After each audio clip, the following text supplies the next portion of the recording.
little guy is Buddy, and this is my co-host from heaven. This is Tucker. So we'll get started here in a second, and I believe that we have a great topic today.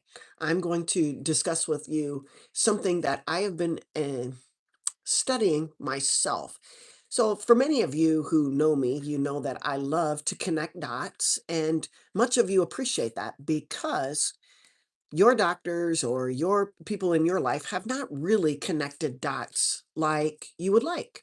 And so I fit into your storybook, your journey, because I am using my brain and I'm trying to get you guys to use your brain. And that takes a lot of uh, control and it takes a lot of education and there's a lot that goes into it. But you guys are preparing yourself for that. So many of you found me because of my cholesterol topics and my maybe careful approach toward medications.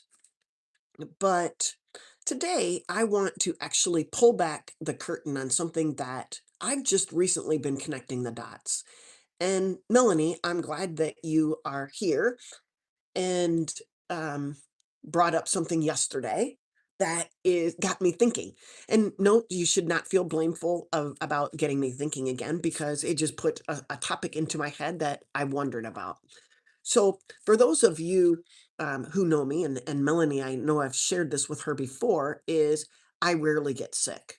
And if you guys were listening to me yesterday, you would have said, I think something is wrong. She's looks like she's sick. And you would be right um, in figuring that out. But I got to looking. Was I really sick? So I have not had any type of sickness for about 6 years. And to give you a little context, I actually started eating more animal based about 3 years ago. And what triggered me was a video about from Dr. Anthony Chafee on why plants are trying to kill you. I immediately, next day, gave up plants. That looked like no bun on my burger. It looked like no more broccoli and cauliflower and green beans and asparagus and things that I would enjoy, a salad. And when I say enjoy, I don't necessarily think I'm a person who really enjoys food. Like some people enjoy food and it brings them a high. I do it for nutrition.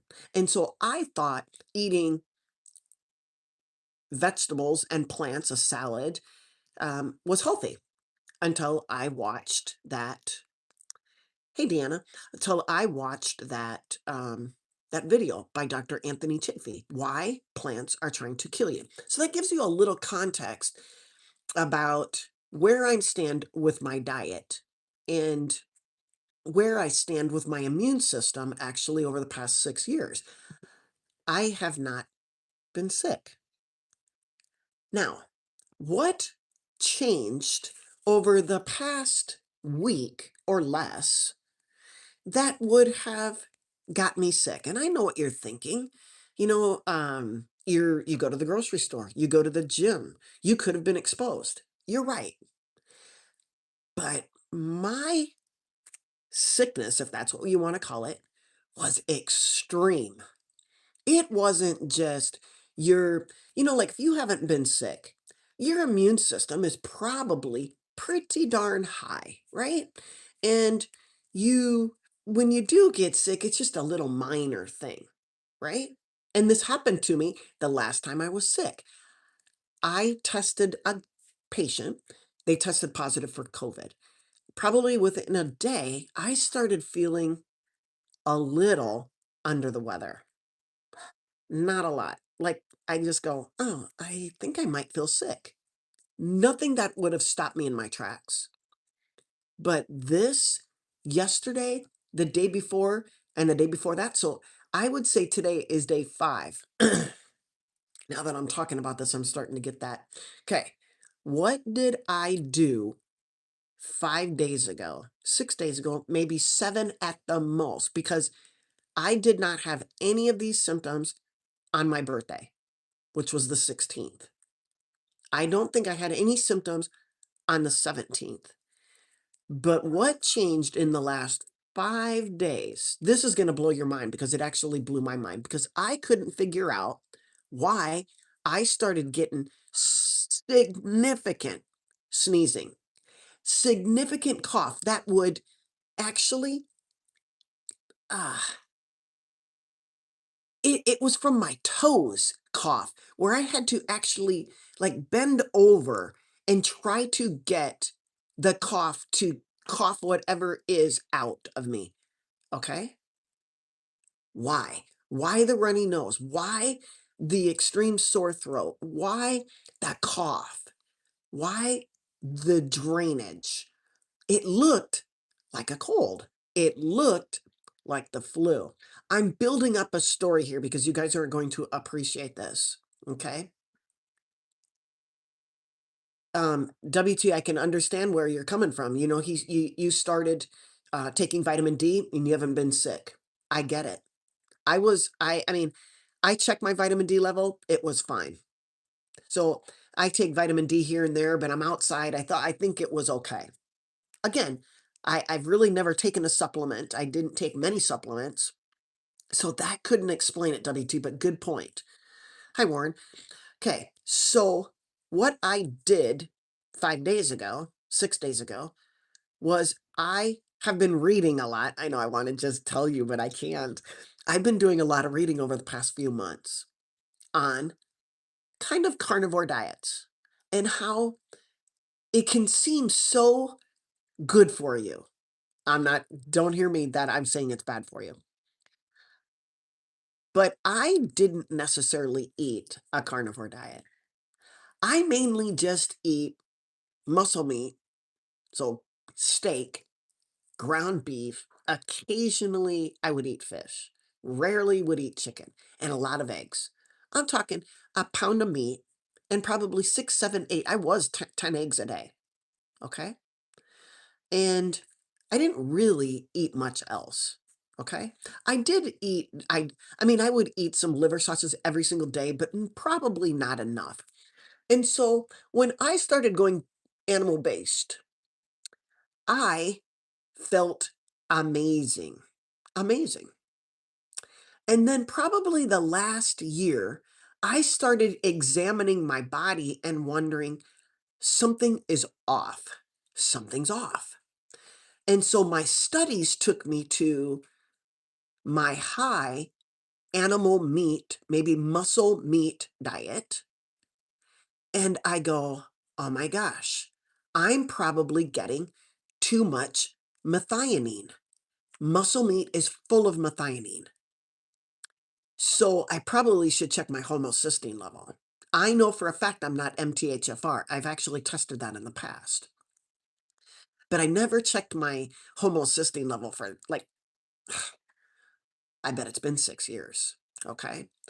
So I'm reading about the high methionine and high zinc because zinc is in animal meats. And when you have high zinc and yet no copper, remember when I said if you have high zinc, like you're taking zinc supplements, or you're taking D supplements, you're taking C supplements, what does that do to copper?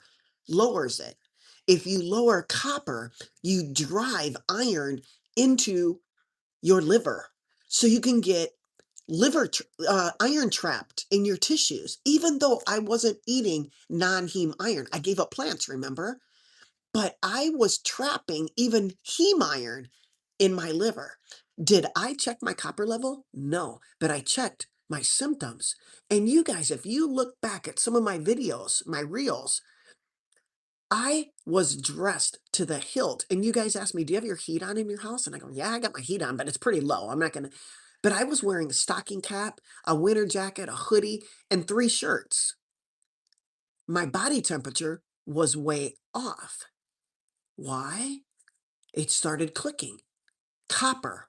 I bet your copper's low because you were eating muscle meat and eggs, high zinc, then your copper level drop down. So they run opposing to each other.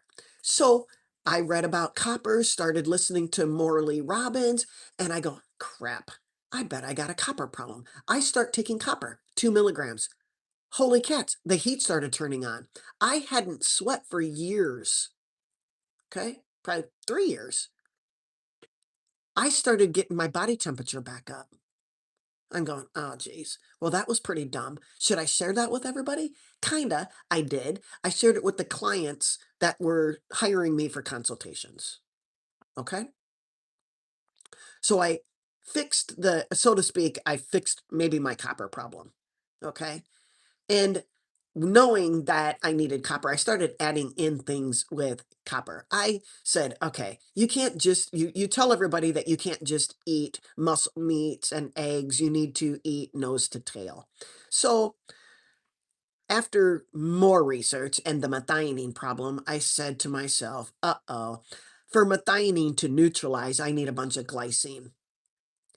And then I started figuring out myself about stress and sleep and all of these things. And I'm going, okay, what is glycine being used for?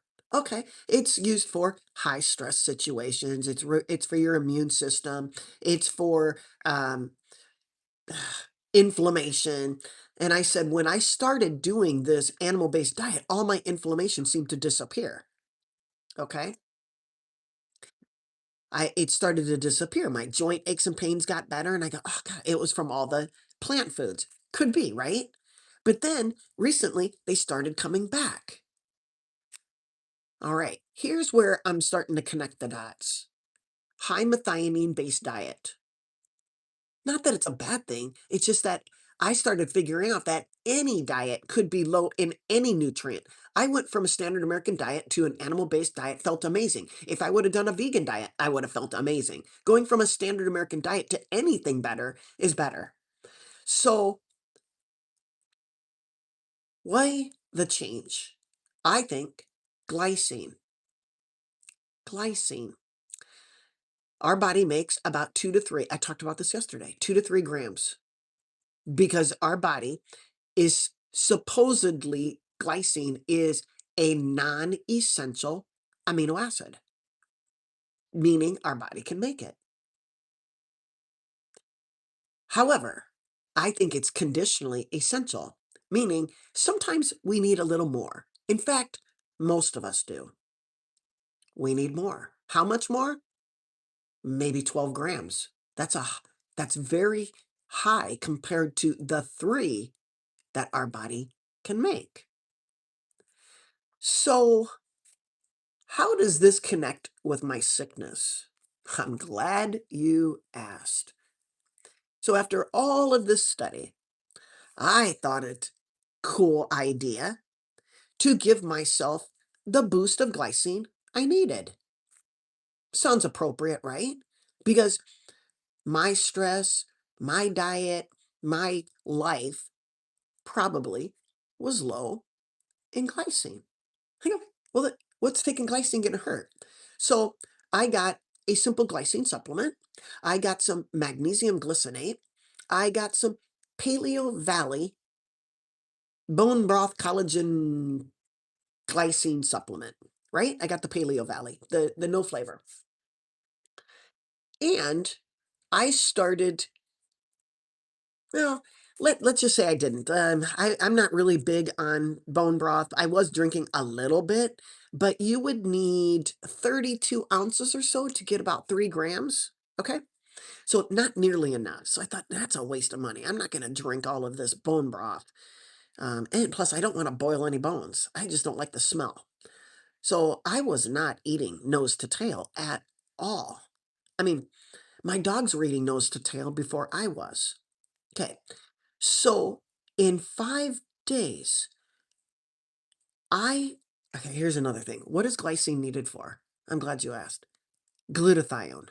Glycine is one of the 3 amino acids that needs to make glutathione. If I slam my system with 12, Melanie, good thought. You also been away from direct patient care. I agree. One, it's been a year. Not exposed to any bugs. I agree. You're thinking. I agree. That is very, very good thought. I just don't think it was. I think there's too much correlation here. I think abruptly flooding my body that was highly stressed and nutrient depleted. Now, again, I don't want to tell you not to do a carnivore diet. It's not that I wasn't do it's not the diet that was the problem. It was me restricting an animal. I only ate restricted food. And I'm not trying to tell on myself, okay? I'm not trying to do that. I'm just telling you that in my head, I'm just not I can eat the exact same I can still eat the exact same foods every single day and never have a problem. I don't need food like people need food to the taste and all of this. I'm not into that. What I need is for me to be strong muscles, strong bones, and have a good brain. Okay? I wanted that. So I was looking at it nutrition-wise and feeling amazing until I was noticing some things. So anyway, back to the glycine. I I got the 3 different glycine supplements and I got up to 12 grams a day, 10 to 12, somewhere in there. What happened? I got number 1, a glutathione resurgence. I woke up my immune system.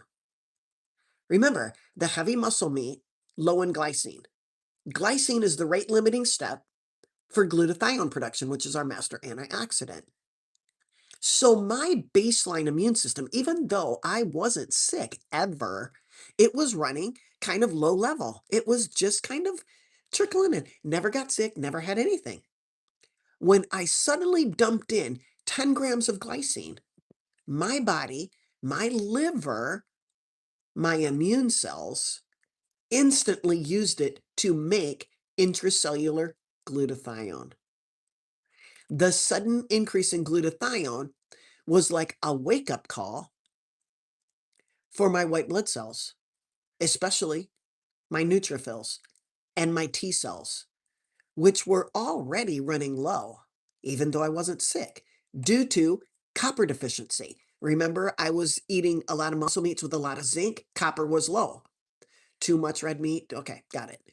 If I had a low level virus hanging out in my body, or let's say a pathogen, or um, anything, let's just say decades of debris in my body. And then all of a sudden, I wake up my white blood cells. I supercharge my immune system by giving it glycine. All of a sudden, it spotted whatever it is in me, launched a massive attack. I'm talking massive. My symptoms are not caused by the virus, they are caused by my own white blood cells releasing a heavy wave of inflammatory cytokines like interleukins and interferons to clean house, to clean my body inside and out that was full of toxins, debris. I had a low level immune system. In addition, why the cough and the sneeze and the runny nose? I get it. You guys, you just doc, you had a cold. I mean, you're the doctor. Come on. This was different. The lymphatic and the tissues were spring cleaning. Okay. They were initiating a rapid response to get the crap out of my body. The heavy runny nose, the nonstop sneezing that was full of particulate, the cough that had to come from my toes to get rid of whatever it is. And then all of a sudden this morning, I wake up and it's like, uh, I would say it's 50% better. The glycine, the rapid tissue remodeling. And I went into cellular autophagy. My cells just went into total cleanup, like maid service. Yes, Herc's reaction, very similar, Stan, very similar. And so I seriously can't believe it, but I can. Because I am what I would consider in chronic sympathetic overdrive, my hypervigilance, my just the way I am, put me at this 90%, let's just even say 99% level of sympathetic kind of overdrive, okay? Um, and that's where my immune system sat. And it only took a 1% change to put me completely into an into a cleanup mode. So I guess what I'm trying to tell you is,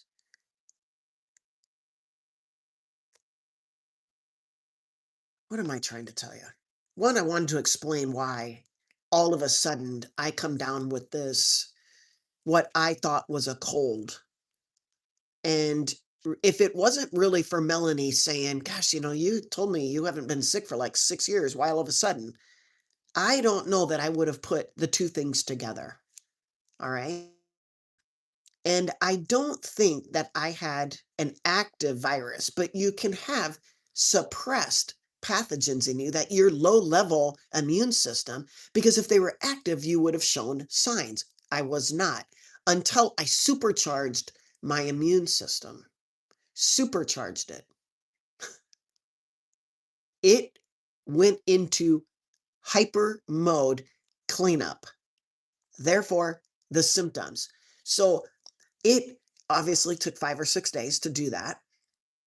And now I'm starting to feel better. What is that teaching me?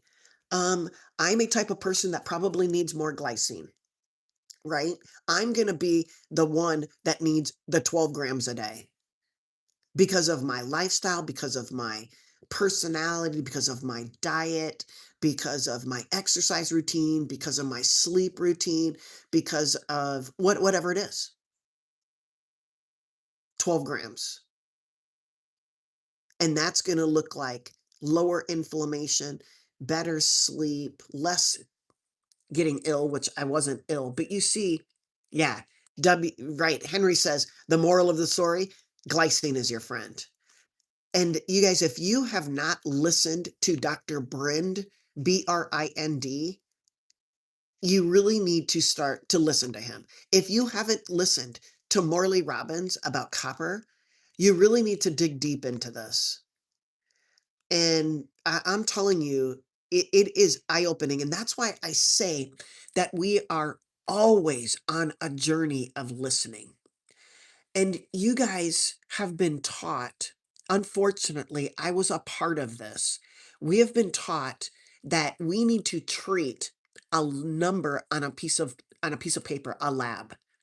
And that has gotten us into the pickle that we are in today. Okay. Yeah, Lucy, maybe you're right. Maybe I should have just gone slow. I had already really been on magnesium glycinate. And to be honest, I probably started just some simple glycine supplement for probably 2 weeks already. It was when I started the Paleo Valley, when I started that scoop and then actually divided my dose.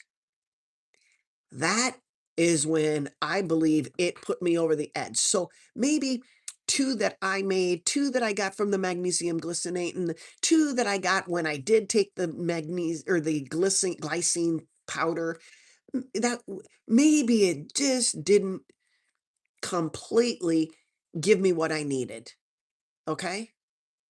But when I added three, just two, three more, bam, started it. So you can kind of say that I started slow, but then then I put myself over the edge. All right.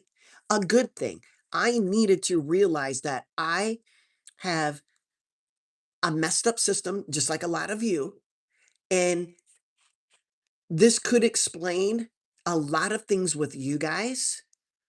And what I mean by that is if you have a lot of inflammation going on, and you don't have enough glycine, which most people are so depleted of amino acids in general, they don't get enough protein. And glycine being a huge one that we need, and then we're not getting it. Most of you are probably low level, just like me. Our diet sucks. And I thought my diet was amazing because I felt amazing. And I was depleting myself of copper and glycine. I mean, it's just totally blows my mind, really. But I knew something was wrong and I just kept digging deeper. And I'm sharing these things with you because you guys seem to be worried about LDL. Everybody's worried about LDL. And now they're worried about ApoB. And then they're worried about LP little a. When in all reality, we need to worry about what is inflaming our body. What deficiencies do we have? Where everybody's worried about LDL. I bet if I check my LDL right now, which I'm going to do in June, I've told you guys that I'm going to get labs. I haven't had labs for years. I'm going to do it if they'll order them, of course. Okay. I'm going to get these labs. And I have a sneaking suspicion that my LDL is going to be extremely high. Is it because I eat animals? Could be. Could be. But my LDL has always been kind of low level, whatever they consider high. And then they would tell me, you better take the statin because, your dad's history. You don't want to, have a heart attack like your dad. My dad didn't have a heart attack. He did not. He went into VTAC after running because he had 5 blocked arteries because he ran all the time and he took a statin because they told him to. And he stopped eating red meat. And he ate sugar-free everything, and he went into grains like rice and bran flakes. And I told that story yesterday. Why is my LDL high? Good question. I got to look into it. Am I a hyperabsorber? Am I an overproducer? Am I FH? I don't think so. FH usually will have an LDL way over 200, and I've never been that high, but I could be now. But does that mean I'm FH? No. It just means that my LDL receptors are low. Okay. If I don't have healthy LDL receptors on my liver cells, then they're not going to take in the LDLs out of my bloodstream that I'm eating, that I'm making. So if my LDL receptors are not good, they're low level, the doors aren't open. Why is that? Could it be thyroid? Absolutely. Could it be menopause? Absolutely. Could it be chronic stress? Absolutely. You see where I'm going with this? So I need to know what my diagnosis is. I don't just say, oh gosh, you need to go back on your statin after I've been on it for 29 years. Went off about 4 years ago, 3 or 4 years ago. I'm not going back to a statin. I don't have an LDL problem. I have other problems, but I got to find the diagnosis. I'm not going to go with an ApoB. What if my ApoB is high because of my triglycerides? Did anybody just tell you to lower your triglycerides? No. Here's your medicine. That's why ApoB is high. If all of my LDLs are light and fluffy and buoyant, do I need a medication? No. But if they're small and dense, ooh, now your LDLs are being exposed to the elements and they're shriveling up. And those small, dense LDLs can be a problem. Well, not in you, Dr. Jensen. You probably don't have any arterial injuries. How do you know? I'm breathing the air. I'm chronically stressed. I'm in sympathetic overdrive. It's the low level things. Yeah, but your diet's so great. Uh huh. Diet's great, but I'm low in glycine, low in copper. Well, you're fixing that. Yep, I am. But there's always a chance for endothelial injury, and if I have the fire, the small dense LDLs, am I going to mess with it? Well, then just take a statin and lower all your LDLs. Yeah, but I'll still have some small dense ones out there, right? This is a great story, guys, because you can look at somebody from the outside, and I know you only see me from chest up, but overall, I think if you looked at me, you go, yeah, you look pretty healthy. I mean, you exercise every day, you eat like a what you eat animal based, you don't eat crap, you don't crapola. You just you live the life, but you don't live the life if you are have other things going on. Okay. And I heard Lucy talk about a video today from yesterday. Lucy, kind of inspired me because you said some things are that reminded me of me. And I wanted to share all these things, like, why do we let our brains go haywire and do all these things? And a lot of it, I believe, is how we grew up. Our dynamics between the ages of being born, well, really in utero, and 5 years old. And so, out of the blue, one of my friends, another provider, sent me this article on the Dunedin study. And you guys should look it up. Dunedin. And it goes into how your life between the ages of in utero to 3 years old predicts the kind of adult you're going to be. Okay. And they followed these people in Dunedin study from 1972 to present. Okay. So that's 50, 3 years or so. And they wondered, and don't quote me on this a complete, I mean, I only read it once. So the outcomes they were looking at was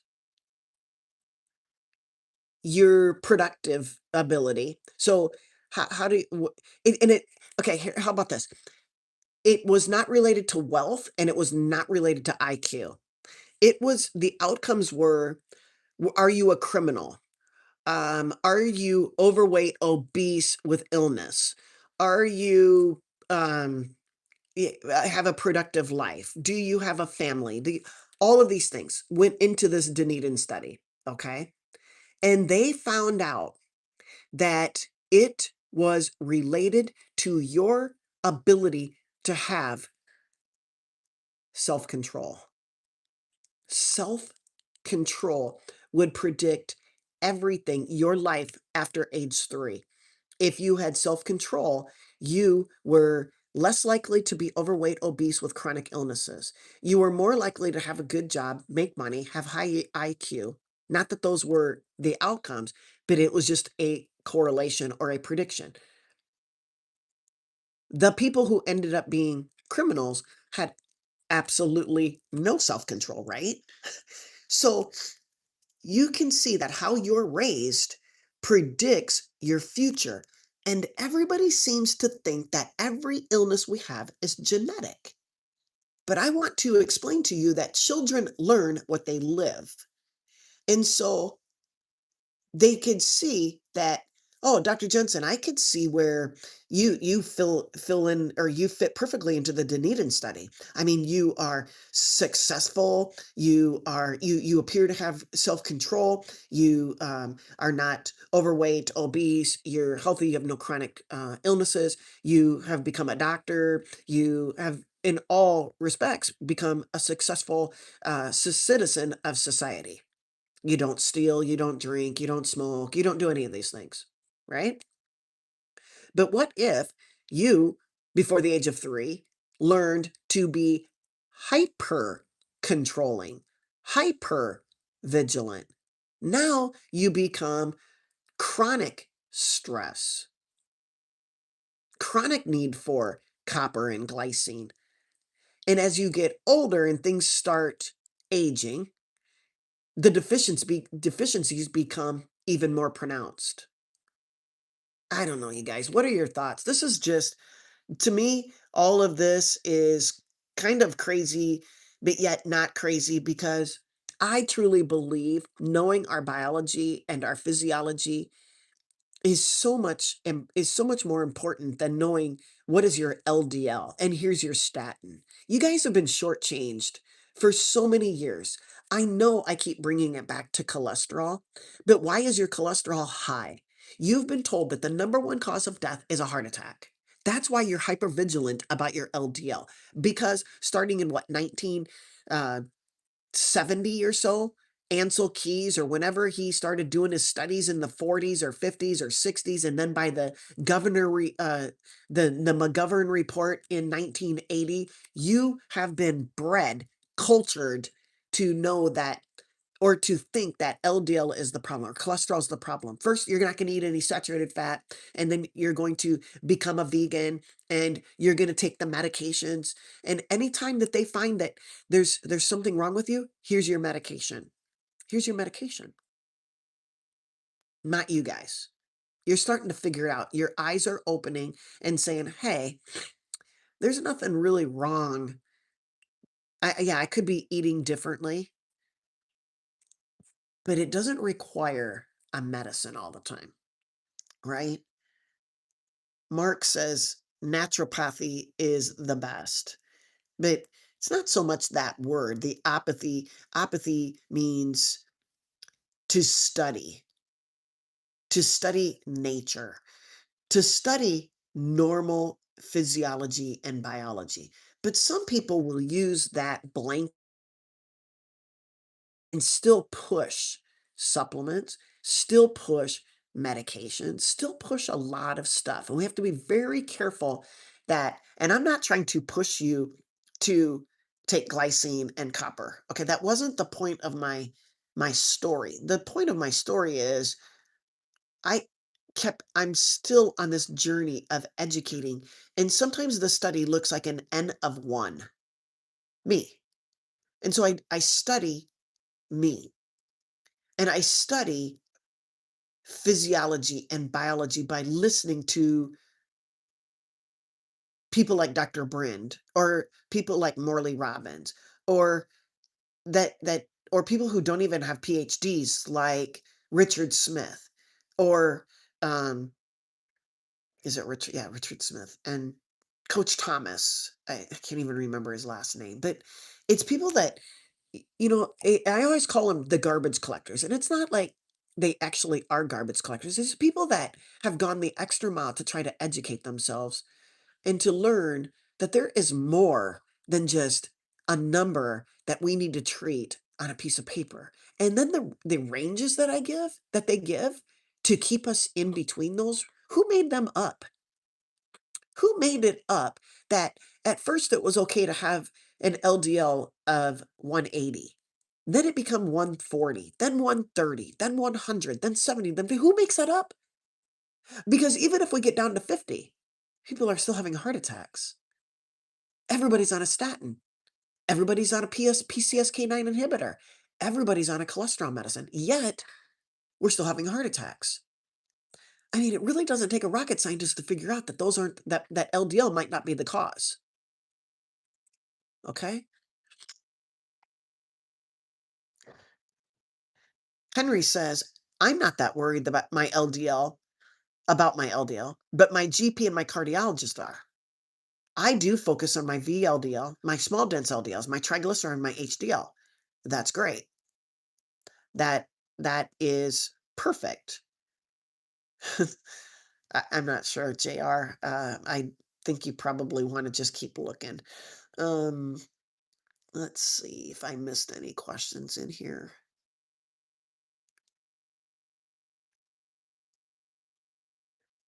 Okay.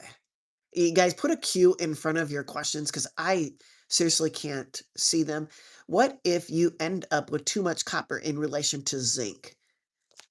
Lucy, it's called getting labs, and that's why I scheduled them for next month. Well, actually, yeah, next month. So, and a month from now, I'm going to get some labs. That's how we would know.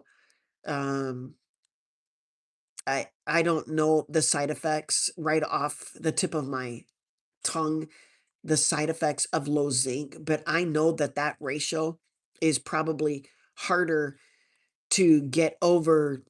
I just don't think there are very many people, especially in my situation, who was eating a lot of muscle meat. I don't think that I will ever get too little bit of zinc because I took too much copper. Does that make sense? I don't think I will probably take in enough copper that would overload my zinc. Just my thinking from what I know about me. Okay. All right. Okay.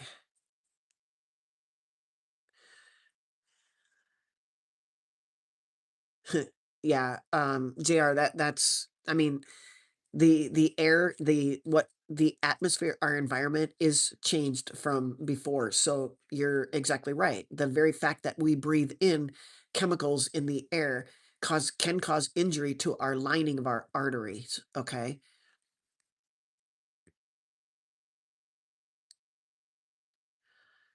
Uh,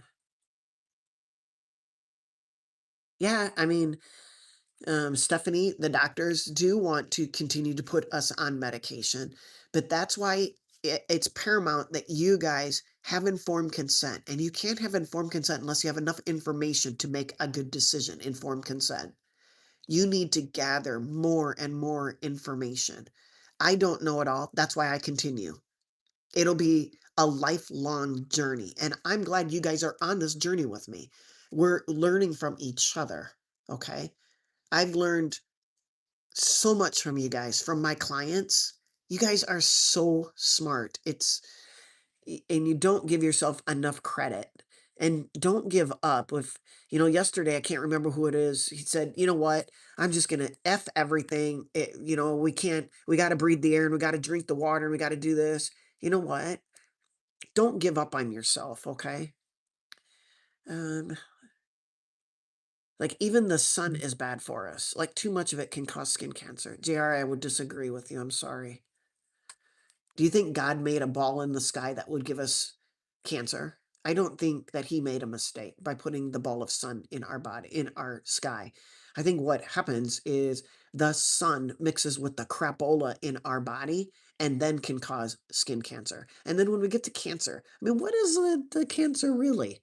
I mean, do we even know what the cancer is? We just made it up and we got a medicine for it that'll kill not only cancer, it'll kill every cell in your body. We're just going to and we're going to wipe out your whole system.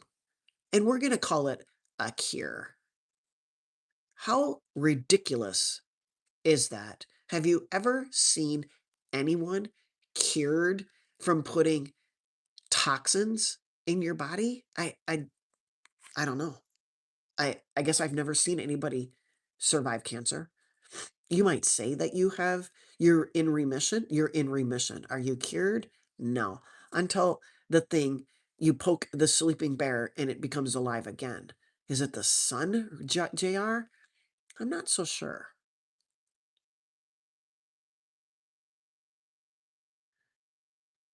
JR also says that he blames the US for messing with our food. JR, did they pay you to eat their food or did you pay them to eat their food? You guys are forgetting that you have a choice. See, my body wants to expel all of the cleanup the maid service is putting in trash bags. So we don't take a medication to suppress the taking out of trash. We let it blow. Okay. So that is what Dr. J is doing because she went haywire on glycine, which caused a tremendous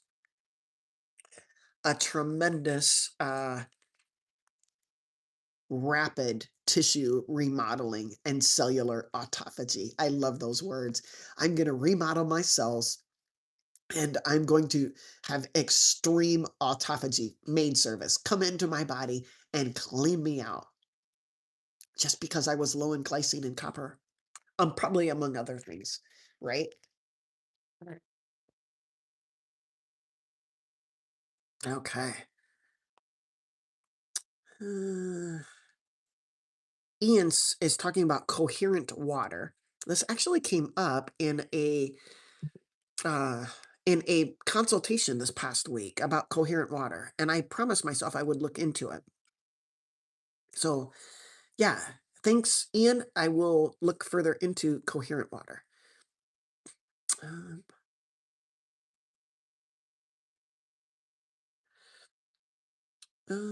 yeah, Ian, I agree that my have you guys ever read it, this is really comical because and I'm not gonna explain why, but just know that I'm giggling inside knowing that I had a scroll on my wall up until I was in high school. And then when I went to college, you know how you pack everything up into boxes and you prepare it for someday you're going to be in a home of your own with a family and all that, right? So I had this scroll on my wall for as long as I can remember, at least 18 years. And the scroll, you guys should read it. It's called Children Learn What They Live. It's a poem, and it's written by like Patty Noble or something like that. I can't remember. Children learn what they live. You guys got to read it. It's it just brings it all, and it has nothing to do with genetic DNA. Okay, I read that taking NAC and glycine together, often called glynac, actively boost your body's natural glutathione production. I believe it is important to have your own body make your own glutathione. Does that mean adding in NAC and acetylcysteine? So hear me out. I'm getting enough methionine to make cysteine. I'm getting enough glutamate probably, but I'm not getting enough glycine. I don't know where you land, Stan. Do you have enough cysteine? Remember the three components to glutathione: cysteine, glutamate, glycine. And so what you heard is that, okay, if I need to get my body, my liver, to produce glutathione, I need the three components. So we end up taking it. Did we consider once that our liver that makes glutathione is not functioning very well? The liver is sad and sick. How would you know? Do you have fatty liver? Do you have insulin resistance? If you have insulin resistance, fatty liver, then you are likely not going to make your own glutathione, no matter how much cysteine and glycine and glutamate you take in order to make glutathione, which is your master antioxidant. So, Stan, everybody, I guess, is going to be different, but what caused the low glutathione production in the first place? Are you a person that has over chronic sympathetic overdrive? You're going to have low glutathione. Is it your diet with high methionine and no glycine? Could be. Is it your no sleep? Huh, there you go. There's another one. If you're using all of your glycine that should be able to take care of all of those things I just mentioned, if you have chronic stress, no sleep, you have put yourself in a high need of more glycine. Okay. If you take Glynac, how much cysteine is that actually giving you, and how much glycine is it giving you? Is it giving you like 1 gram of glycine when you're the person who needs 12? And you say, oh, that Glynac never worked. Well, because you needed so much more because you are a mess. I doubt that if I would have just taken Glynac, it would have helped me. It would have never caused what I did. I had to super saturate my body with glycine in order to get this reaction the last 4 or 5 days. I am in total belief of that. Okay.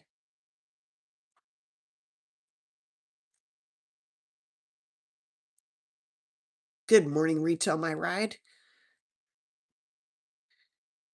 Tam Vivi says Function Health blood labs are amazing. Can you help me out, Tam Vivi? Is that the name of it? Function Health Blood Labs? Is that what people need to Google? Function Health Blood Labs. And what is it about those being amazing? Like, what's on it? Help out all the listeners out.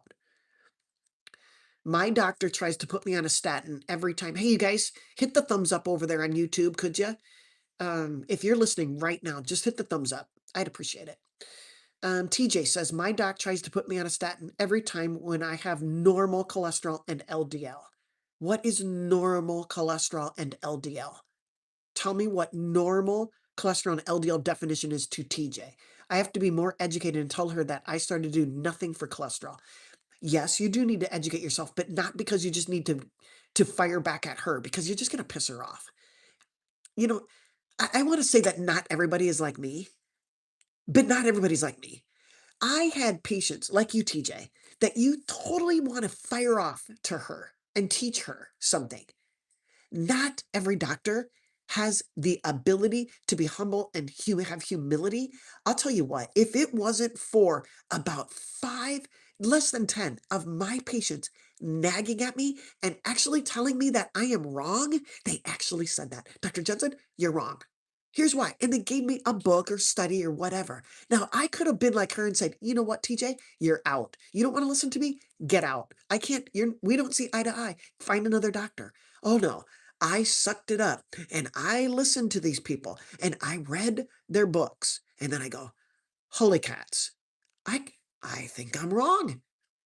TJ, it takes a special person to turn down their dial of their ego, edging God out, and turn up the fact that they could be wrong.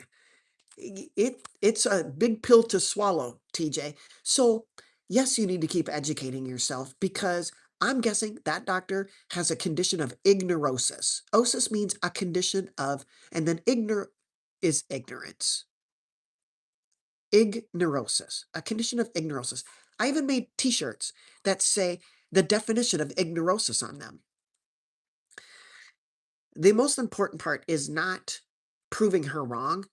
It's actually teaching yourself and giving yourself informed consent. Don't waste your energy, TJ, on your doctor. Please don't. I doubt, is going to be anything like me and be receptive to the fact that I could be wrong. The very fact that I tell you, you guys, right now, I could be wrong about everything that I'm teaching you today. I could be wrong. But what I was hoping is that you would go look me up. Go look up what I'm talking about.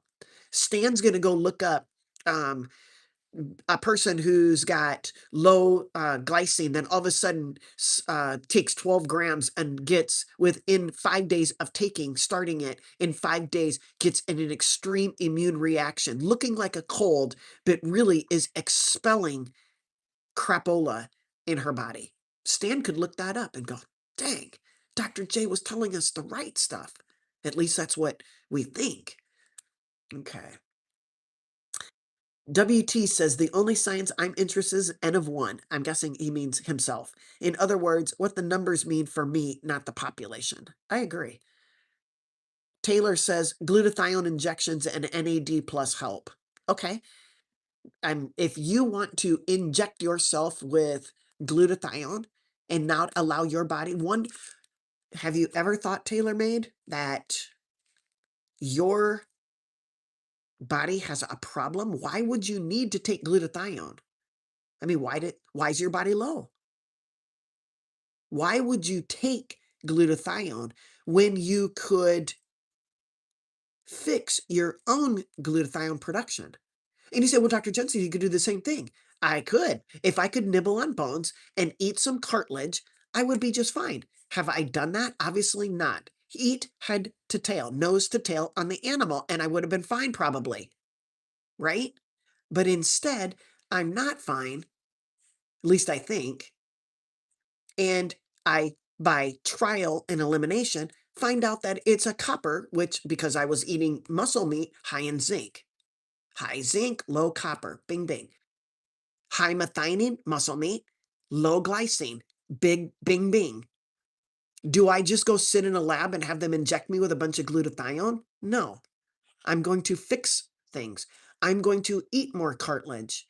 I'm going to do these things, but I needed to figure it out for myself. So no, I'm not going to go inject myself with a bunch of glutathione. But you can. It's fine, tailor-made. I just want to get you thinking about it. Why take glutathione without one, knowing if you need it, or two, if you do need it, why? That's okay.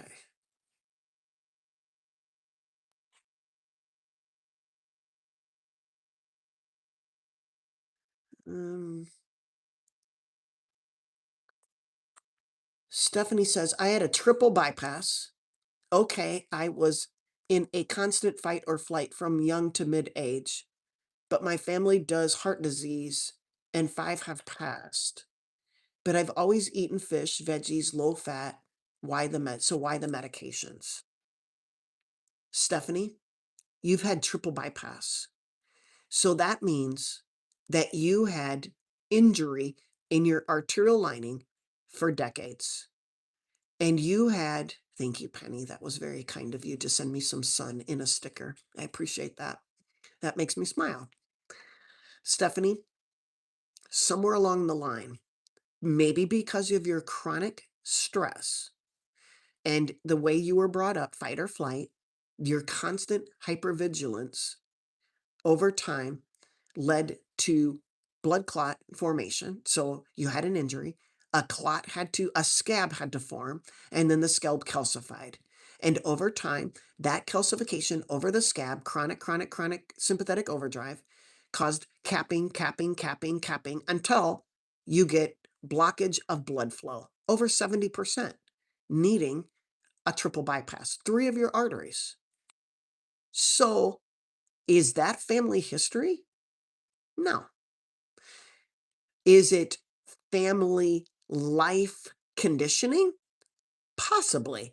You conditioned yourself to be hypervigilant in a fight or flight your whole life.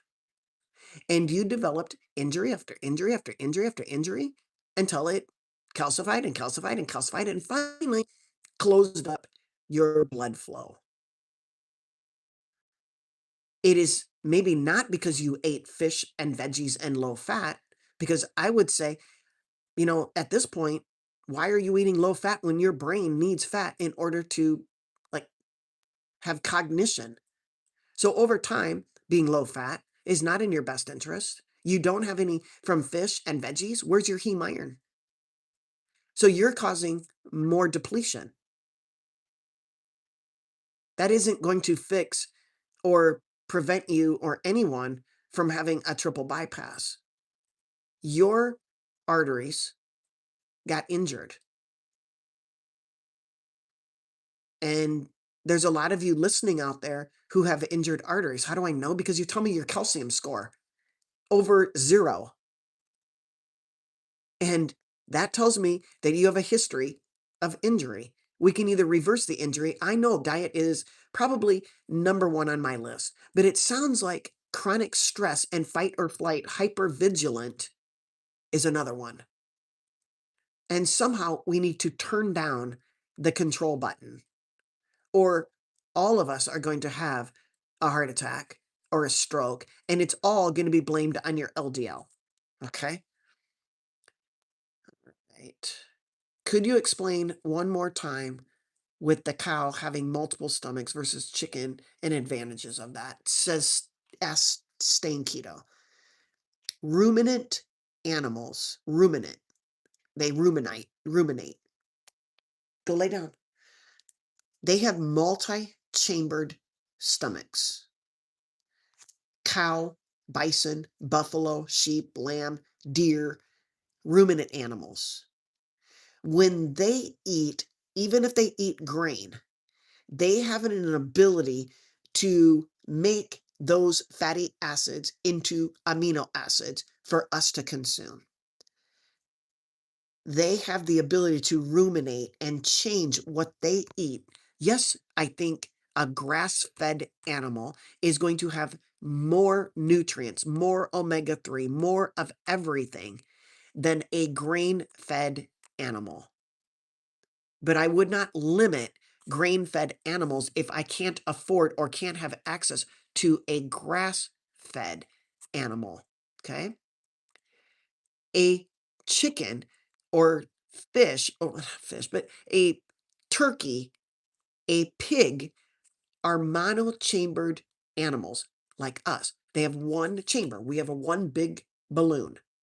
Okay? We're monogastric. Chickens are monogastric. Pigs, turkeys. What we eat is displayed in our fat. So if we eat polyunsaturated grains, polyunsaturated fatty acids, seed oils, grains.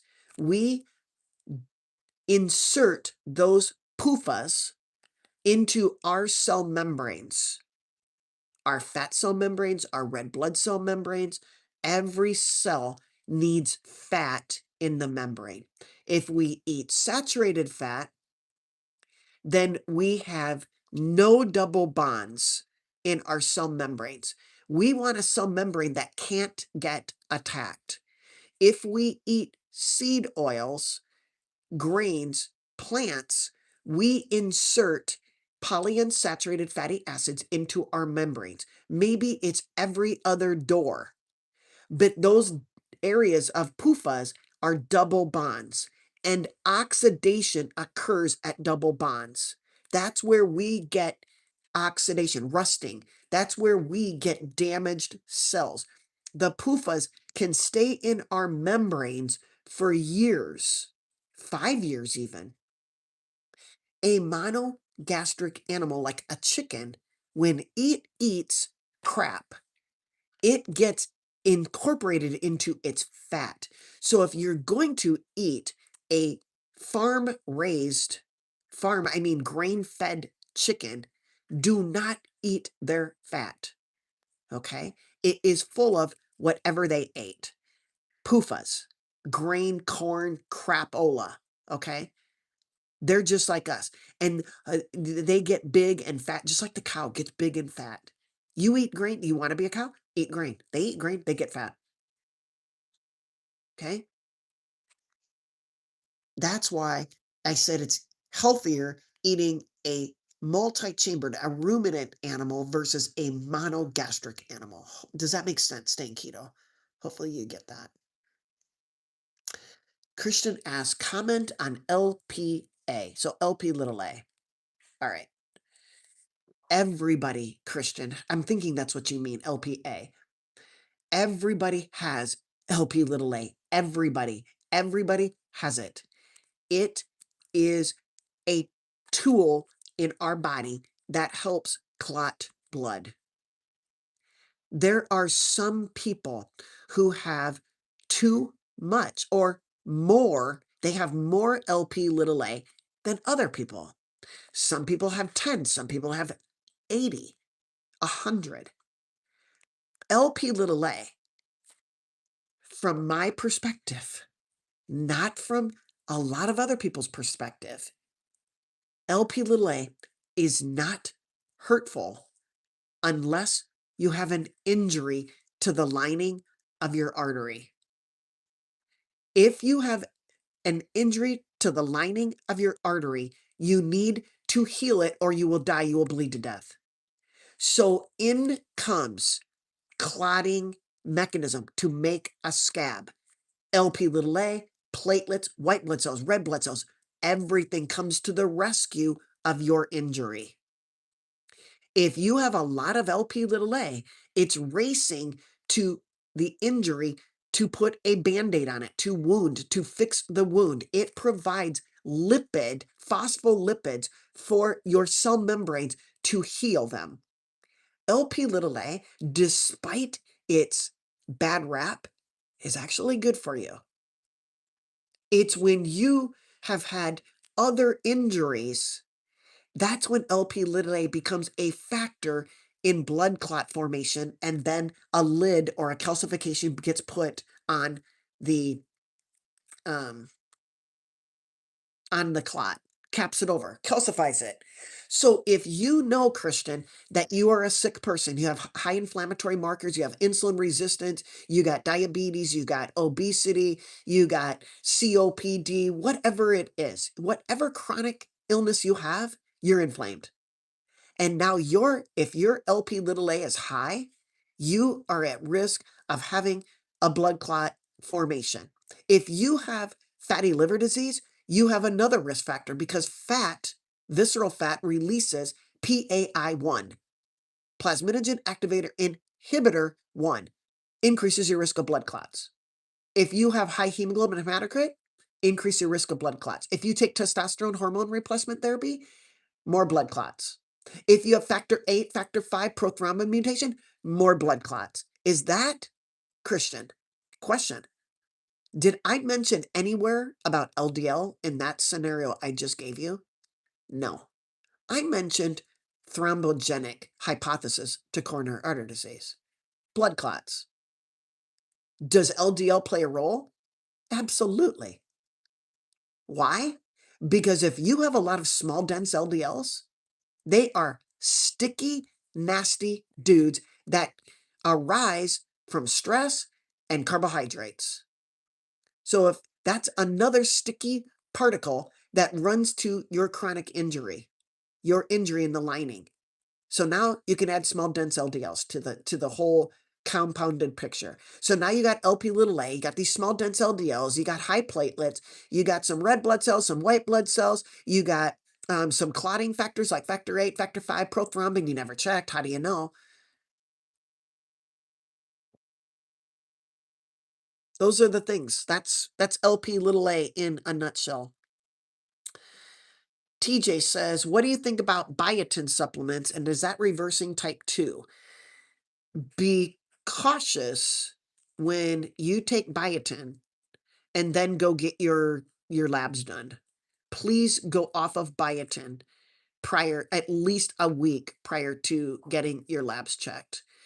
If you have biotin in your system, I believe it messes with your thyroid. It can increase T3 and it can look like you have hyperthyroidism. And so biotin, why do we take biotin? Hair, nails, a lot of things people take biotin for, or eat foods high in biotin. I don't know if it'll help reverse type 2 diabetes. What I do know that will reverse type 2 diabetes is stop eating carbohydrates. Diabetes is a disease, a toxicity of sugar.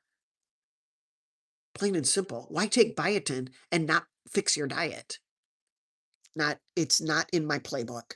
TJ, I say take away rather than add. Take away what's causing your problem versus adding to try to get rid of your problem. Guy says a pharmaceutical prescription never cured anyone of anything.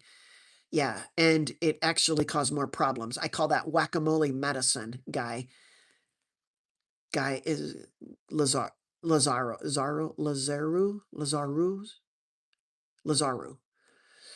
Okay. Thank you for being here. Hopefully I didn't mess up your name too bad. I have to get that t-shirt for my doc Ignorosis. Oh, be careful. How about just wear it, TJ? There's a link. I can send you a link. If you text me, I can say it's on Fourth Wall. If you go to fourthwall.com/Iron Lady Doc, it'll take you to my storefront. And yeah, that t-shirt's on there, but I don't know if you should get that for your doc. Maybe just wear it so she can read it.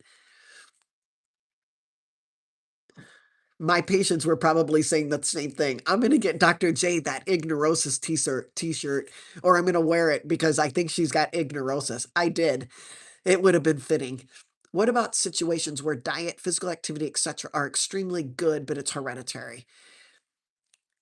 I saw your question on, I think it's you.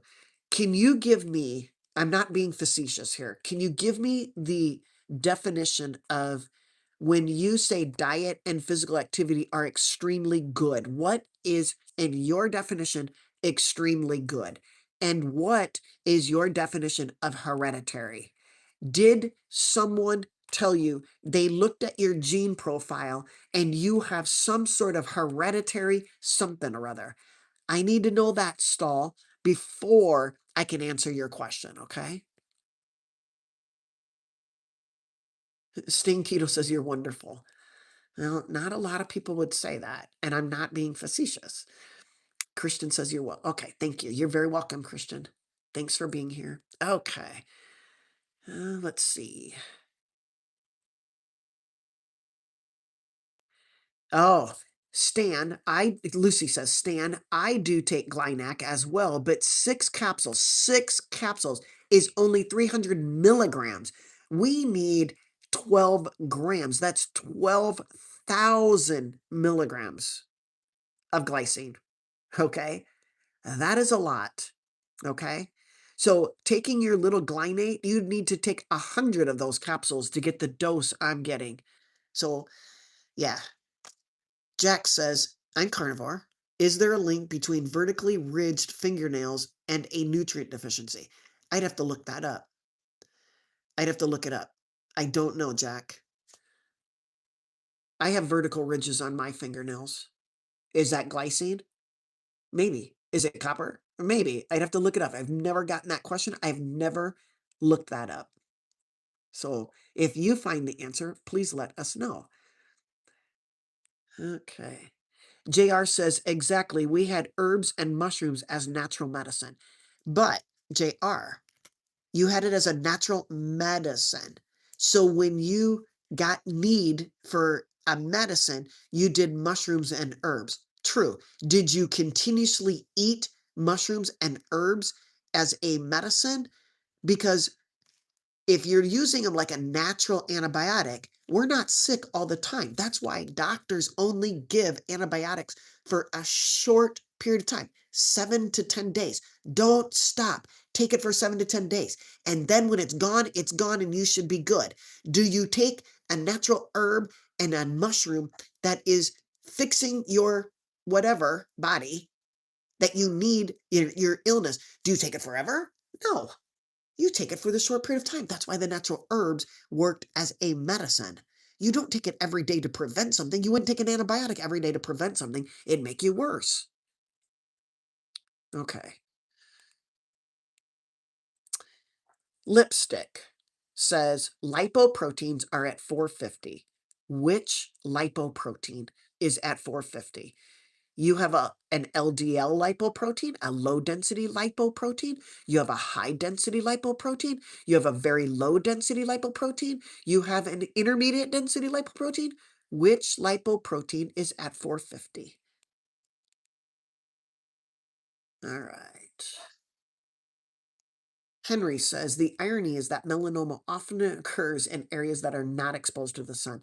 Very good point, Henry. They occur in areas between your toes or in areas that have never seen the sun. Mm-hmm. A current thought is that the sun damage occurs because of seed oils. Uh-huh. But what is the cancer, Henry?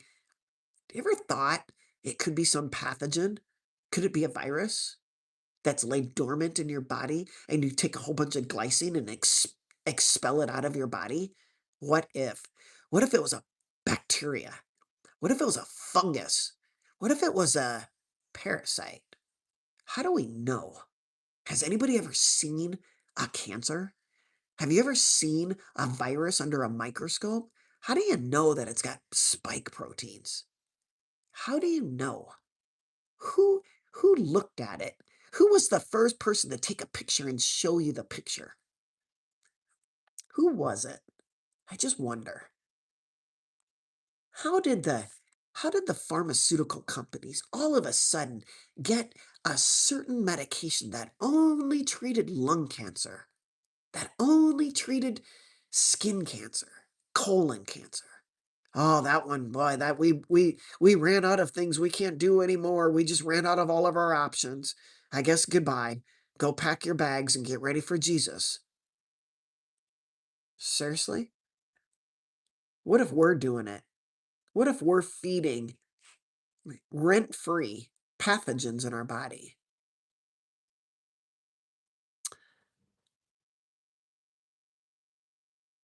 Okay. Henry says, I fast once a week to encourage autophagy. Excellent. Being on a ketogenic diet encourages autophagy. The fastest way to get into autophagy? Not eating. Fasting, not eating. Autophagy is cleanup. It's maid service. Autophagy. You're in a hotel, you leave for the day, maid service comes in, cleans up your mess. That's autophagy. Would you test glycine level first? Chronic high homocysteine with MTHFR. Okay, your Countess Nina, you definitely need to be very careful of homocysteine. Homocysteine, when it's over 10, is an injurious chemical protein. It will injure the lining of your arteries. Same as alcohol and smoking and sugar and insulin and iron overload and all other heavy metals and stress and blood pressure and everything. Homocysteine is one of them. So if you find out your homocysteine is high, check a B12 and folate. If they are low, check for MTHFR.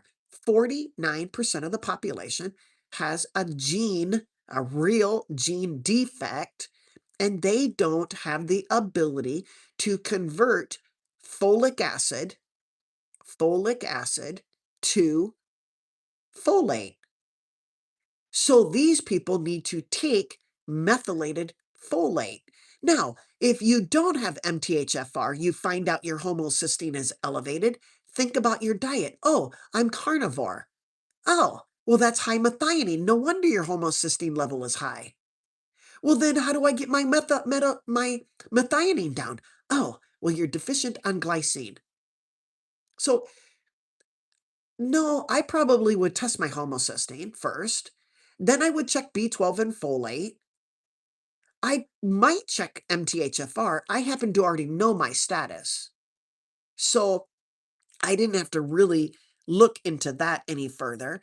But if my homocysteine is high and my B12 and my folate are normal, meaning B12 is 800 because I'm eating red meat and getting good, red meat and blood, uh-uh, no bark. So I'm doing that. So I looked at my B12, I looked at my folate, they're okay in the range I know is optimal. How about that? But what is the other confounding problem? High methionine, too much muscle meat. Not too much. How about just not enough glycine to neutralize it? I wasn't eating cartilage. So, Nina, does that answer your question? I'm not sure.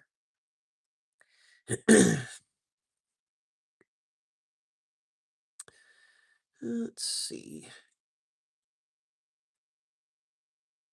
Tanya, hello, Iron Lady.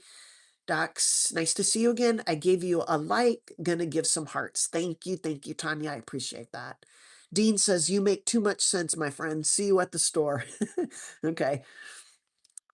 Um, let's see. I'm about to begin Function Health Labs, 160 tests twice a year, $365 a year at functionhealth.com. Okay, excellent, guys. Functionhealth.com, according to Lucy, is a company that you pay around $300. According to Henry, it's $365. Don't quote me on the price. You get 2 labs per year with extended blood markers, some additional extra money. So if you want extra labs, it's extra money. So Henry gets Function Labs for about $365. You get 2 lab tests. Lucy used Merrick Health. I might do Function Health this time around. Excellent. Those are some options, you guys. That's awesome. Thanks for the information. Function Health MD. Oh, okay. Dr. Mark Hyman. You know what? I have a client that used that lab. I'm remembering. From Cleveland Clinic. It's one of the founders of Function Health. Okay, great. Henry, thank you. Yeah, I recall. I have looked at Function Health labs from a client. They had them. I look at all of you guys as when you guys hire me or consult with me, you provide the labs for me to go over them with you. I don't know. My client that used Function Health did not get good feedback. They got the general, from what I saw, they basically got a recipe of why this is abnormal, but it didn't tell you about you. And so this client brought those labs to me. We went over them, and then they go, what Dean just said. Oh gosh, this makes much more sense. I wish they would do that. But maybe for $365, hey, they're not going to spend that much time with you. They're going to give you the printout and say, thanks for your money. But it was well spent because you got good labs. You just need somebody to help you interpret them. Or you don't need somebody to help you interpret them. You do your own education. But the people who hire me for a consultation need my advice at least maybe once. And it's not really advice, it's just explanation. It's giving you more information. Okay?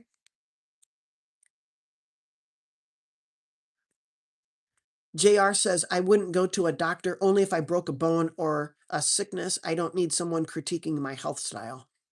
I That sounds legit, JR. I wish you all the best. I too probably would never go to a doctor unless I broke a bone or had my finger cut off and I needed it stitched back on. Doctors are not all they're cracked up to be, you guys. Um, yeah, I I am evidence of the indoctrination that I got for the past. I've been in practice for 27 years plus, let's see, another 12 of education. Yeah, it was called indoctrination. They fed me the exact food and information they needed me to share with you to indoctrinate you. So would I go and get re-indoctrination? No, I'm trying to jump out of the matrix and learn everything all over again. I'm sending myself back to school. Yes, Henry, stress is a killer. Find a way to reduce it. I agree.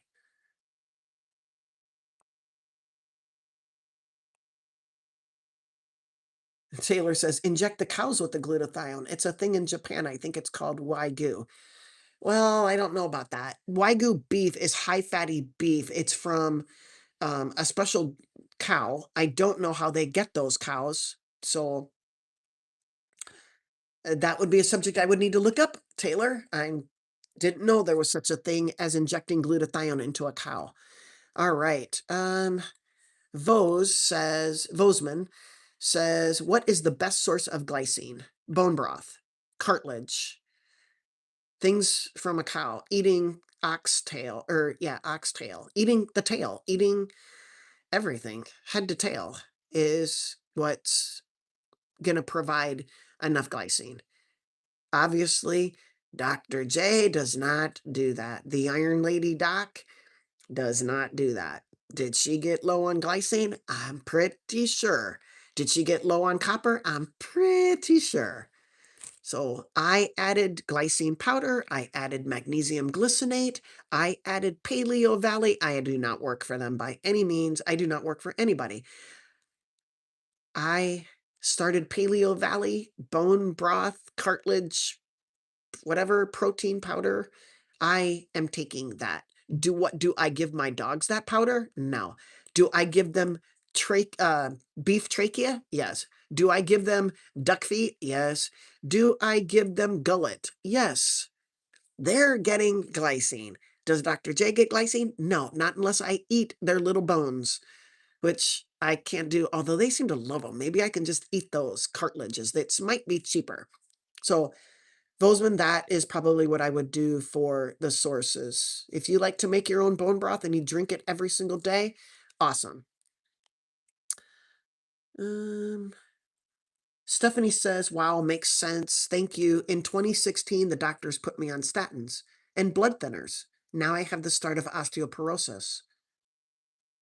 Orthopedic wants me on medications, more side effects, and calcium. I'm not. What brought about osteoporosis?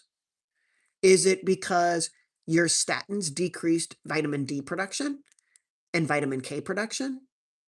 It's possible. Did you start eating a bunch of plants because they told you not to eat red meat?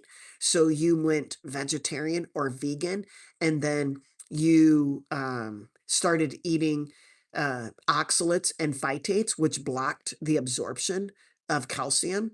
So then you were told to take a whole bunch of vitamin D, and then the vitamin D increased the gut absorption of calcium. I mean, what caused your osteoporosis? I'm curious. Stan says, I get severe muscle cramps at night if I eat a lot of sugar. Insulin resistance or prediabetes, maybe? Possibly.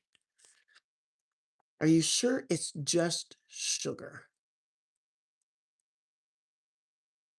Glycogen stores filling up? Glycogen stores depleting because you ate the sugar, which caused an insulin spike, which dropped your blood sugars in the middle of the night and then woke you up. Cramp? A cramp. glycogen stores emptying? I'm not sure. Stan, I'd have to use my brain a little bit more on this one. Lucy says, Taylor, that is not correct. Wagyu means Japanese cow or cattle. Glutathione injections are a different claim. Wagyu is a cattle breed with marbling and a lot of it. So many of you are like Wagyu beef. Did you know that? You have so much fatty muscle because you are insulin resistant, because you have fatty liver, because have diabetes. Your whole body is Wagyu beef. If they were to slice you open, you'd look like a Wagyu Japanese cow because your fatty muscles are so unhealthy. Stephanie says, I'm going to do it. There's got to be a way to fix this. I'm not in fight or flight mode anymore. That was my early life. They are not fixing the main issue, need complete blood work. But they can't test you while you're on a statin, Stephanie. Yeah, Candy, could be potassium, could be magnesium. So, who was that where they were talking? Was it Jack? No, Stan. I think, yeah. Candy says, have you had your potassium checked? Or magnesium checked? So RBC magnesium. Potassium. If your magnesium is low, your potassium is going to be low. Remember, those two things ride together. If you have too much calcium, you're going to have low magnesium. If you have too much vitamin D, you're going to be hypercalcemic. Hypercalcemic will lead to low magnesium, and magnesium rides with potassium, so you could be low in potassium. Wow, there's a lot. Candy, thank you though. But there's a lot of mineral that we need to balance out, just like the zinc and the copper thing. Too much zinc leads to low copper. Okay. Uh, Jesus loves you too, Colby. Thank you.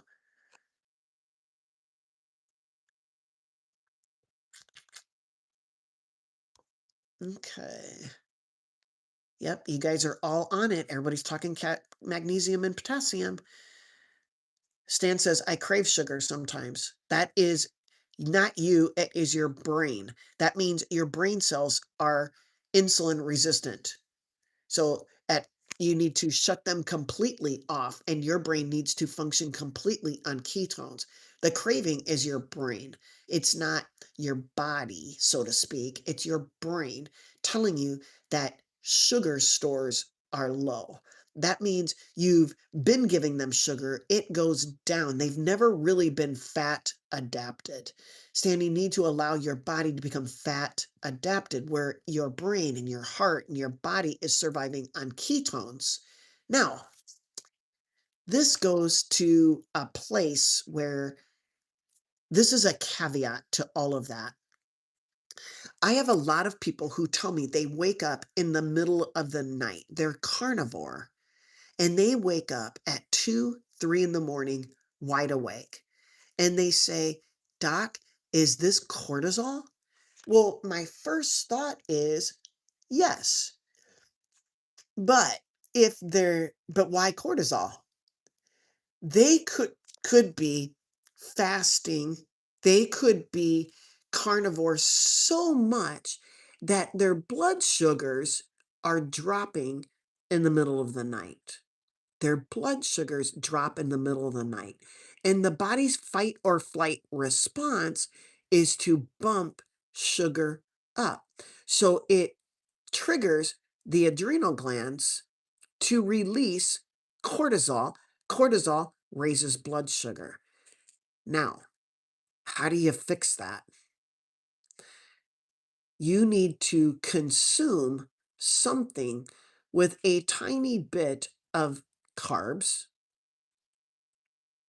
that can stay in your system long, like 8 hours, 6 hours, that will be slow released into the bloodstream and prevent your fight or flight drop of blood sugar in the middle of the night, common at around 2, 3 in the morning when cortisol is supposed to start spiking anyway.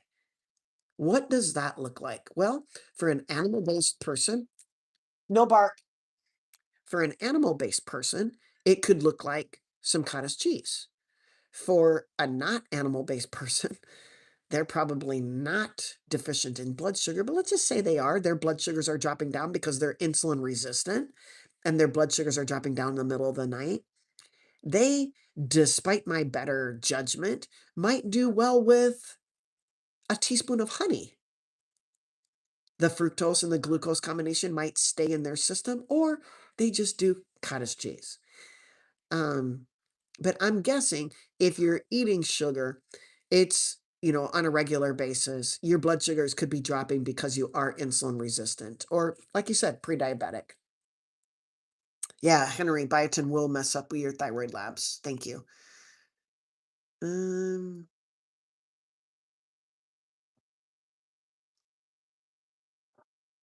yeah, removing the sugar would be in your best interest. Focus on protein and fat, and you won't crave anything. I agree. Let your body. Penny, where's your question? Oh, there it is. Is it low potassium or high potassium that causes leg cramps? What is the best way to increase your potassium? Well, Penny, I would check your potassium first. Figure out what level you're at. So it's a blood test. I would also get an RBC magnesium level. Okay.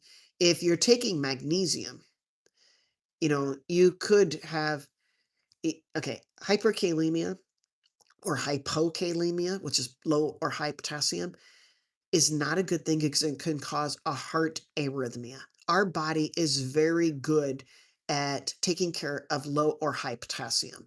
Why? Because we have sodium and they run counterproductive with each other. Potassium loves to be intracellular, inside the cell. Sodium likes to be outside of the cell. There's also more sodium than there is potassium. And because okay, sodium is a positive charge, potassium is a positive charge. Because there's less positive charges inside the cell, that makes the cell more negative than outside the cell. When we have an exchange of electrons, we need to compensate. This is biochemistry, and I'm so sorry to get into that, but I'm trying to make this as simple as possible. Is we need to maintain a certain charge inside the cell and a certain charge outside of the cell. Say you went and indulged in a salty meal with a lot of sodium and A plus sodium. That could affect intracellular potassium. If sodium drops, like you take a diuretic and your sodium drops, potassium is going to try to change places, either from inside to going outside, to fix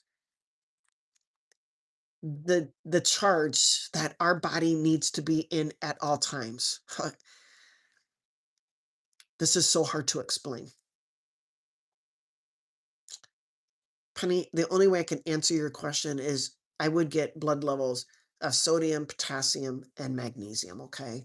Especially in RBC magnesium. If you're, if you're eating a whole bunch of sodium and not drinking enough water, you're going to get changes with the sodium potassium pump, and that messes up our body. Okay. If we take certain medications, we can mess up our sodium potassium pump, like a diuretic, for instance. Or certain medications will cause potassium sparing. Like, give me an example. An ACE inhibitor or an ARB. You can spare potassium and then you can get hyperkalemia. If you take a diuretic, you can get low potassium because you're spilling it out. It's tough. It's tough. It's tough to understand.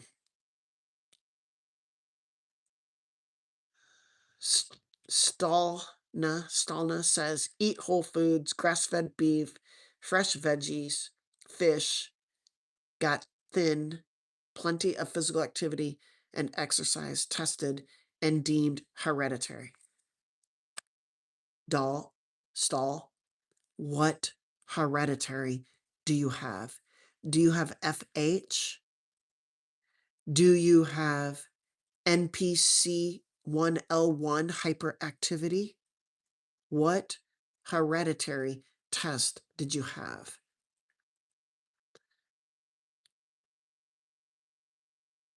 Okay.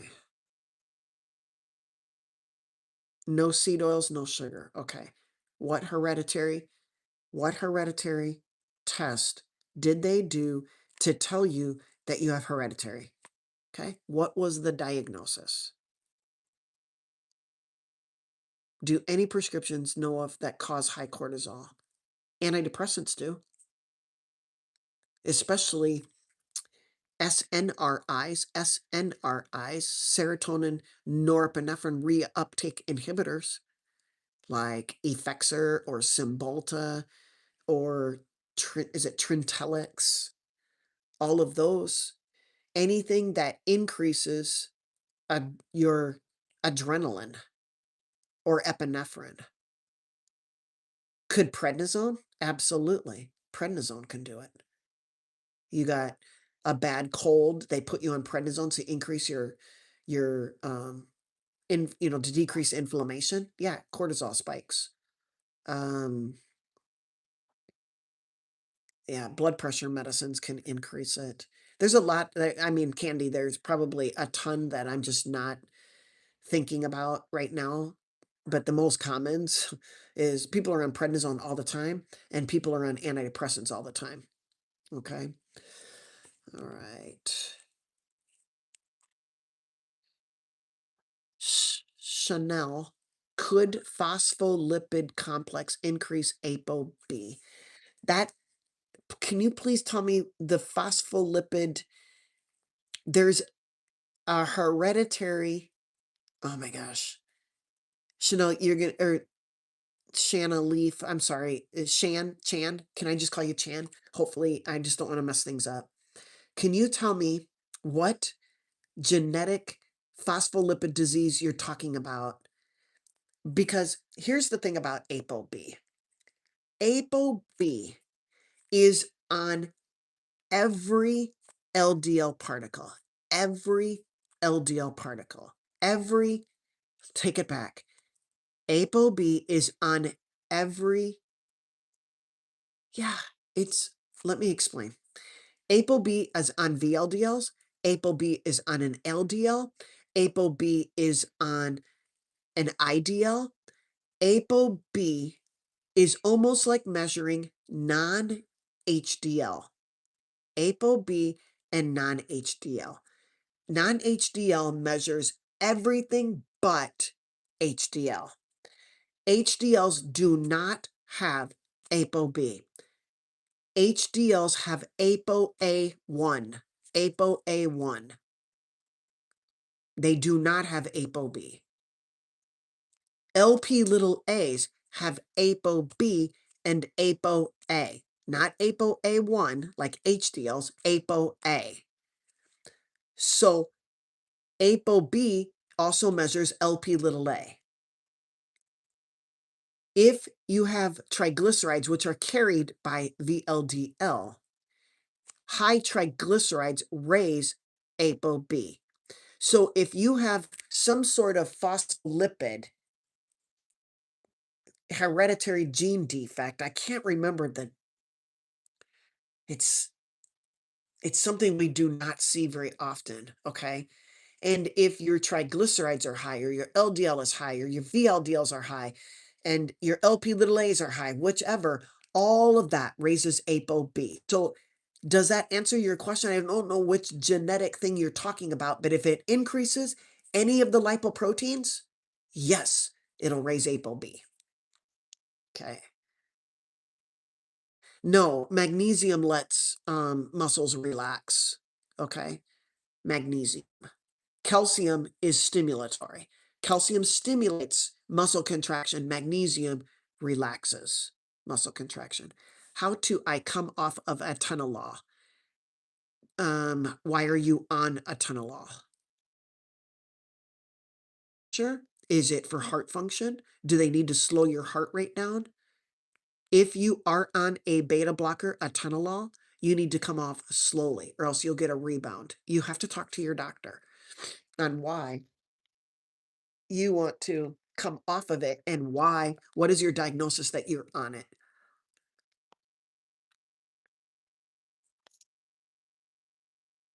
Um, JR, says, everybody, you really can't avoid sugar. I disagree. It's in your food already. It's not in all food. For example, strawberries have natural sugar. Do you think, JR, that your body knows the difference between a hot tamale and a strawberry? No. Your body does not know the difference between what you think is a natural sugar that just so happened to have been bred into your strawberry or a hot tamale that is full of sugar. Your body does not know that. Do you have an option not to eat a strawberry? Absolutely. Not to eat a hot tamale? Absolutely. But there's no such thing as a natural sugar these days because your strawberry that you think is natural was actually man made in a lab. That strawberry probably used to be pretty sour years ago, but now it is sweet. Sugar that you're talking about in a strawberry is fructose and glucose. If you choose to eat a strawberry full of sucrose or full of glucose and fructose, that is you, JR. So you, not me, you said you really can't avoid sugar. JR, you should be saying, I really can't avoid sugar because I want to eat food that has sugar in it, including strawberries that I call natural sugar, that my body must know the difference between a natural sugar and uh, hot tamale, or yeah, hot tamale sugar. It doesn't know. It doesn't say, is that sugar coming in one that we should naturally react to with insulin or not because it's natural? I mean, that's, yeah, you hear my logic, right? Okay. JR chooses to eat a strawberry. Go for it, JR. But don't say you can't really avoid eating sugar because half the people listening here probably avoid sugar. Okay. Just you, JR, don't want to stop eating sugar. You want to eat your strawberries or whatever else you want to eat.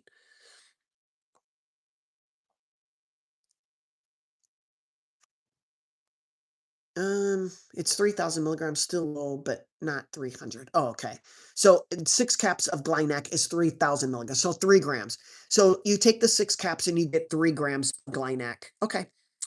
So, I mean, that could be an option to get three more grams. If you need to get 10, then adding any type of glycine would help, like magnesium glycinate or the Paleo Valley or Glynac or whatever. Okay. I take magnesium glycinate occasionally, but it's only 200 milligrams. Yeah, 200 milligrams. So it's probably not that much glycine. You might be getting a gram of glycine in that. I'm not sure. Alex says, JR, just don't eat anything and you won't get any sugar, right? I mean, yeah. Lucy says, JR, you can avoid sugar. I don't eat strawberries. There are natural sugars and there are the processed ones, candy. But like we said, sugar is sugar. Sugar is sugar. Glucose, fructose, lactose, whether it's made in a lab or not. WT says, well, antiparasitics such as fenbendazole and ivermectin have shown a lot of promise in treating many cancers. So I think many cancers are parasites. Good point. Good thing to think about. Yeah. Joe, really? Strawberries are now causing cancer? Tell me, is it from the chemicals that are in the strawberries that the man made and we call it natural? How natural is it? Stan says cancer is us feeding the enemy. Yeah, we are. Because we make them a lot of money. Let's see.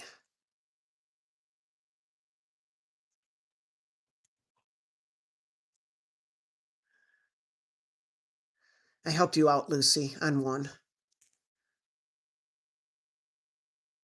Oh, Countess is MTHFR. You got it, both genes for MTHFR? Yeah. Um, Nina, you need to, your folate might be fine. You might not need folate, but you might find that your B12 might be under, say, 800, and you probably need to definitely get B12 and check your folate level. I mean, I don't want you to not take methylated folate if you need it. So get your levels checked. But taking methylated B vitamins is in your best interest, okay? If you don't need folate, don't go overboard on it. If you don't need the B12, don't go overboard on it. You might just be one or the other, okay? Now, here's the thing. You need to make sure if you are a muscle meat eater only, like Dr. J, then you need to definitely take glycine because you're not going to get enough. And your methionine will be so high, then your homocysteine level will be even higher. Then that puts you at risk for heart attacks and strokes. Whew. Okay, thanks for sharing that, Nina. I appreciate it. Um, Robert asks, "Hello, Doc. Any thoughts on TRT? FYI, I love your channel. Thank you. Can you push the thumbs up and share it and yeah, subscribe and do all that? What are my thoughts on HRT? This is complicated. I would need to know why you needed a TRT, testosterone replacement therapy. TRT, testosterone replacement therapy. I would ask, why do you need it? If you say I'm low, I know I just keep peeling the layers back. I would say, why are you low? And then I would want to completely know your metabolics. For instance, if, and I'm just going to give one example because there are so many examples. Let's say you're overweight and you're tired and you have no libido. So you have a lot of fat. And you hear the commercials and they send you they encourage you to go to these clinics, these man clinics and get TRT. The reason an obese or a fat accumulation on a man has low testosterone is because they have estrogen. Well, no, they have aromatase in their fat. So they are aromatizing their testosterone to estrogen. And therefore, their testosterone will look low and their estrogen will be high. Do you give them more testosterone? Absolutely not. Yeah, but doctor, it makes them feel very good and it increases their libido. And if they start lifting weights, they're going to get more muscle, which sucks up the glucose and blah, blah, blah. The reason they have high fat on their bodies because they have high insulin, because of high carbs. Lower the carbs, lower the fat, their testosterone goes up because their testicles are still working. It's just that their fat was aromatizing it to estrogen. So, Robert, I don't know what the person that wants TRT needs to be sitting in front of me. I need to know all of and weigh all of the possibilities. I would want to know their iron levels, their hemoglobin, hematocrit. I need to know everything. If I just blanket answered your question, I would say no. Your body should be able to make its own hormones. And if it can't, something you're doing that you can change can get it back. I am not a huge believer on taking any type of chemical when our body can do it on its own. How about that? Candy says, I went to a functional doctor. I've had recurring bladder cancer for 16 years. He gave me everything for parasites, detox, not ivermectin. Did talk about parasites and cancer. Did I miss it? Kinda, but not really. I didn't really go into it. I just said, we don't know what cancer really is, do we? Okay. All right. Um,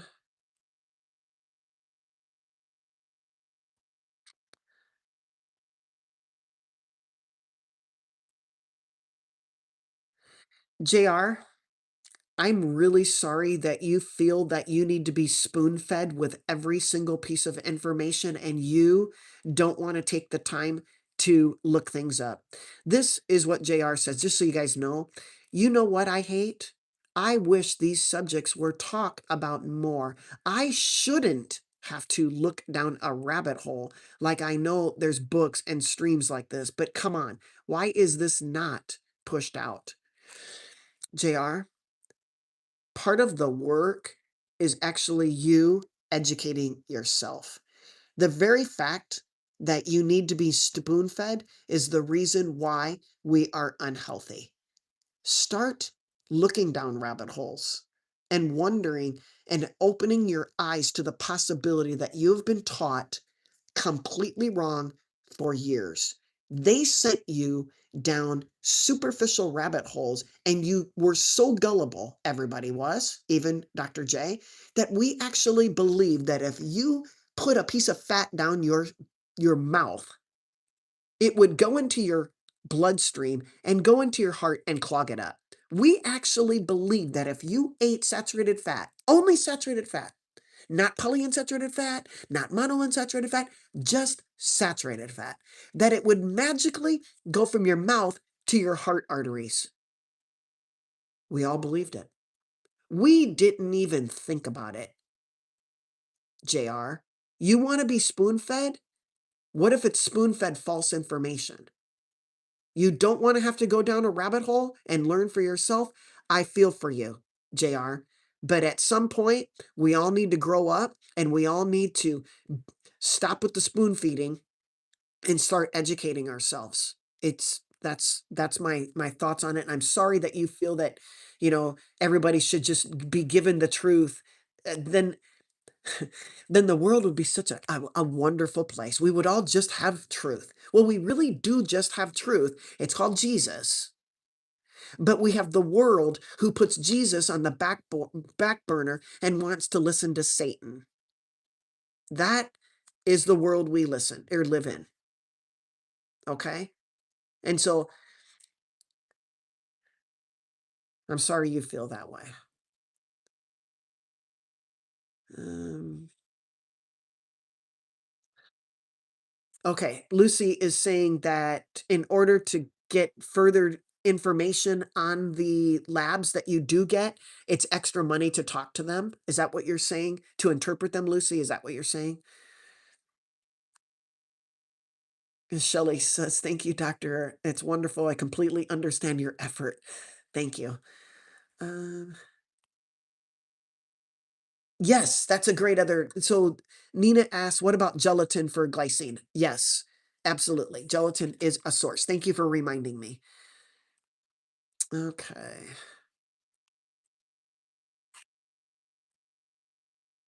If you're low in vitamin D and low in magnesium, then what?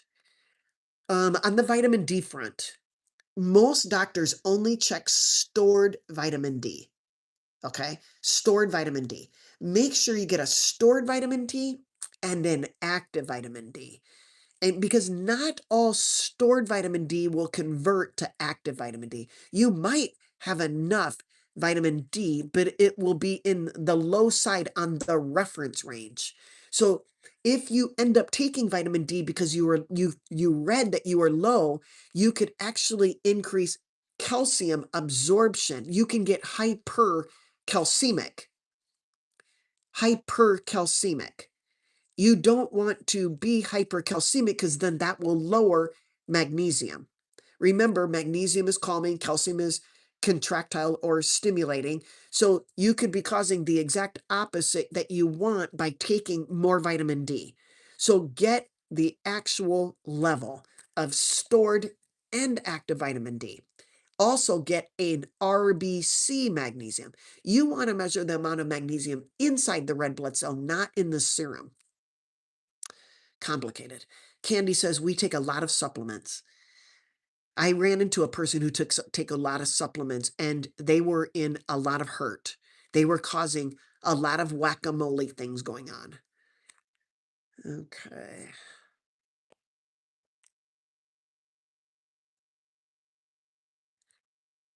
Stephanie says, yes, exactly what happened. I believe they had me on something vitamin D. So now I take D3, K4, you take K2, MK4, MK7. I have low energy when I had an abundance of energy before. You are the best. Thank you. Yeah. I don't know what I did, but you're welcome. And if you want me to review your stuff and your history, you can email me at ironladydoc, IRONLADYDOC at AOL.com. And you can sign up for a consultation. Oh yeah, Lucy, thank you. Great point. If you're going to use gelatin, use the not flavored one. So the pure gelatin, not the flavors. And 1 scoop of further food, which is gelatin, is basically 2.4 grams of glycine, 2.4 grams of glycine. So if you're needing 10 to 12, you're going to have to do a lot of scoops or a lot of different sources.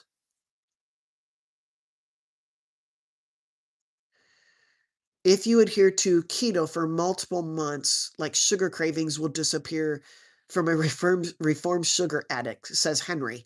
Yep, yeah, I guarantee that your cravings will ease. Your brain, your heart, everything will start functioning on ketones, which are very, very good for our body, a great energy source. In fact, your brain thrives on ketones. Your heart thrives on ketones. You could switch somebody from a standard American diet to a ketogenic diet, and a person with low heart function, meaning congestive heart function, their cardiac output and their stroke volume will both increase on a ketogenic diet. No medicines, ketogenic diet. Do you think cardiologists are taught that? No. But they'll give you the beta blockers and the calcium channel blockers and the diuretics and all of that stuff to try to increase your stroke volume and your cardiac output before they'll say, can you please just stop eating sugar and carbs? And can you eat more animal meat? Oh no, because that'll increase saturated fat. And if we put saturated fat in our mouth, it directly goes to our heart arteries for however that does that and causes them to be clogged up. It's the LDL. It's the LDL that magically just went from your mouth to your heart artery. Nowhere in between. It just went to your heart. It didn't go to your veins. There's LDLs floating around in your veins. Do you get plaqued up veins? No. Have you ever heard of somebody getting a plaqued up vein? Wait, wait, wait. Before you answer that, there is one. If you have pulmonary hypertension, that vein can get plaqued up. What is the key word for that vein getting plugged up? Hypertension, high blood pressure, high turbulence. Turbulence, turbulence causes injuries in vessel walls. Wherever there is turbulence, injury occurs. High blood pressure, pulmonary, that's how a vein can get a plaque because of turbulence, because of an injury, not because of LDL.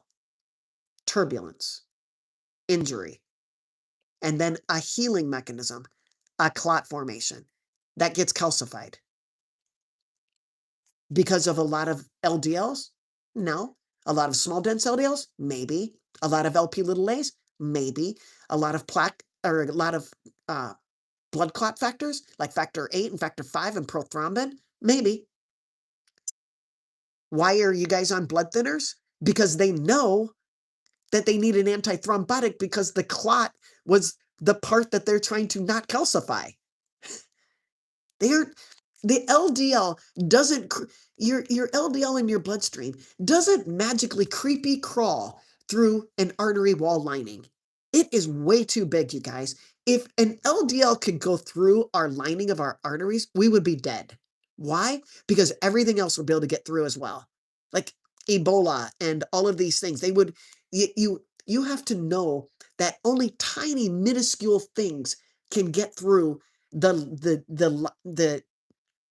cell lining of an artery. Even our skin.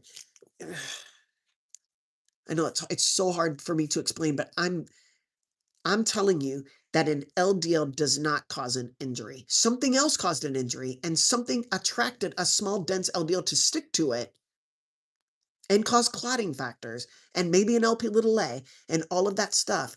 But we need to focus on the injury and the blood clot. The injury and the blood clot. That person who just said something about the I don't know, high blood pressure, homocysteine, sugar, insulin, heavy metals, nanoplastics, microplastics. Those things injure our artery lining. They didn't go through our artery. The LDL didn't go through. The LDL didn't cause the injury. The LDL went to the injury site to heal it. LDLs heal, unless it's a small dense LDLs. Then it wants to do nasty things. But the macrophages will eat the small dense LDLs.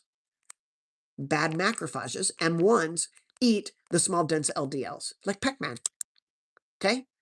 That forms a foam cell. The foam cell is in the plaquing. It is. How did you get the small dense LDLs? That is a good question. Multiple mechanisms. One is high carbs, but there's other mechanisms. How do you get small dense LDLs? Truth Seeker says, can you recommend how to take vitamin D for low vitamin D level of 30 while having high iron 163? Okay. On a vitamin D level of 30, that is your stored vitamin D. Are you really low? Get an active vitamin D. Do you really need to take vitamin D? Now, you have high iron. Why do you have high iron? Why is your iron high? Okay. What is your ferritin? What is your transferrin? What is your copper level? Your serum copper. Why do you have high iron? This is your questions, Truth Seeker. There's other things going on that you need to look into, but you need full iron studies. You need a full thyroid, all of these things. Oh my gosh, purple flowers, you're so right. Although, who was teaching A&P? A&P is Anatomy and Physiology 101. I'm telling you what, they fed you the information that you needed to hear only, okay? Yikes. If I could go back to A&P. Oh, what a class. Okay. Prednisone is the worst. I agree. If you want to increase blood sugar, that is a surefire way. If you want to increase cortisol, that's a surefire way. Is atenolol causing my HPA dysfunction? Hypothalamic pituitary adrenal axis. Maybe. Maybe your atenolol. Beta blockers can be very poisonous. You know who you should listen to on beta blockers? Or listen to Ben Bickman. So search YouTube, Ben Bickman and beta blockers. You'll learn something. You'll learn. I mean, Ben Bickman is amazing when it comes to biochemistry. Is oatmeal high in iron? Asks Miss GT. Yes. Any grain, any plant is high in iron. The iron that is in plants is non-heme iron. Non-heme iron. Heme iron is from red meat. You don't get heme iron in plants. So any plant you eat gives you non-heme iron. If you take synthetic vitamins, that's more non-heme iron. If you eat out of an iron pan, that is non-heme iron. If you breathe in brake dust, that is non-heme iron. Okay? Non-heme iron is about 3% absorbable. Heme iron is about 30% absorbable. But you can get your iron trapped in tissues because it can't be used. It's unbound. What is your ferritin level? If it's unbound and it's trapped, then your organs, your tissue is rusting. Iron plus oxygen plus water equals rust. And that is oxidation. Your cells are oxidizing.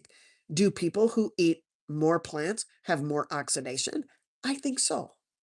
I think so. They have high iron, but their iron will look low. It's a conundrum.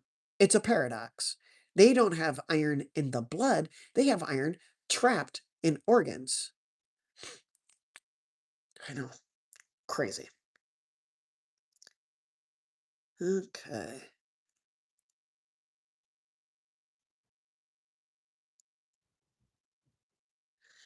Okay. They can selectively breed plants to force certain features like sweetness or larger fruiting mass. Ancient farmers genetically modified all the food we eat today. It's not bad. I don't even know if you want me to comment on that. WT, answers that question back by saying the amount of fructose in modern fruit is problematic. Fructose in general is problematic in general. And our fruit today is very high in fructose. If you want a surefire way, Joe, my email is ironladydoc@aol.com. So iron lady doc at AOL. I love to hear from you, Joe. Okay. What about broccoli, cabbage, potatoes, Brussels sprouts, all veggies that wouldn't exist if not for genetic modification? And so, because of genetic modification, we should eat those things? They still have toxins. All plants have toxins. They have oxalates and phytates and tannins and saponins. They all have them. Potatoes, they grow in the ground, under the ground. They are called root plants, and root plants soak up everything in our ground. So the genetically modification is sitting there in the ground, soaking up the heavy metals that they sprayed in the air, right? Or you live in New York City and you have a bunch of diesel fumes, that gets into our soil. Everything gets into our soil, sits there and accumulates. And then we eat the things that grow in the ground. You could choose to do that, or you could choose not to do that. But those plants that you mentioned are not all good for us, and they're not good at all for us. There's no nutritional value.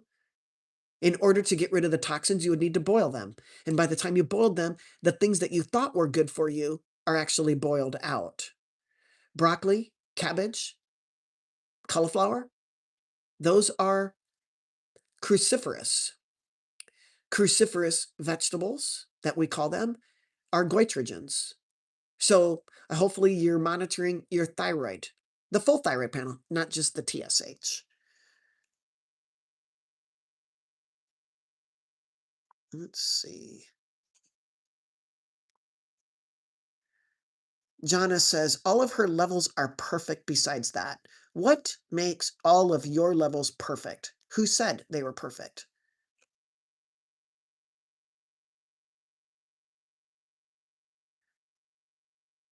Okay.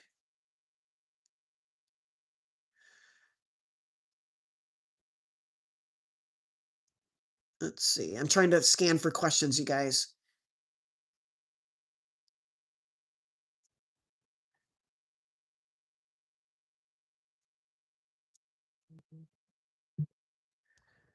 Okay. Looks like Lucy's answering a bunch of questions. Joe says, I enjoy listening to you. We're on the same page. Okay. Well, sometimes even for myself, I need to listen to other people, um, just to gain knowledge. And Joe, I respect you for wanting to consult with me, and we can like talk amongst ourselves and learn something. Because I tell you what, even though people hire me to consult with them, I learn so much because as I'm doing consultations, I'm looking stuff up. I mean, extensively, I'm looking stuff up because I want it just for you, Joe. I want, yes, it could apply to other people, but Joe needs his labs analyzed, not a generic platform like functional health. I'm not saying that their labs aren't good. I'm just saying that their interpretation is straight across the board all the same. Okay.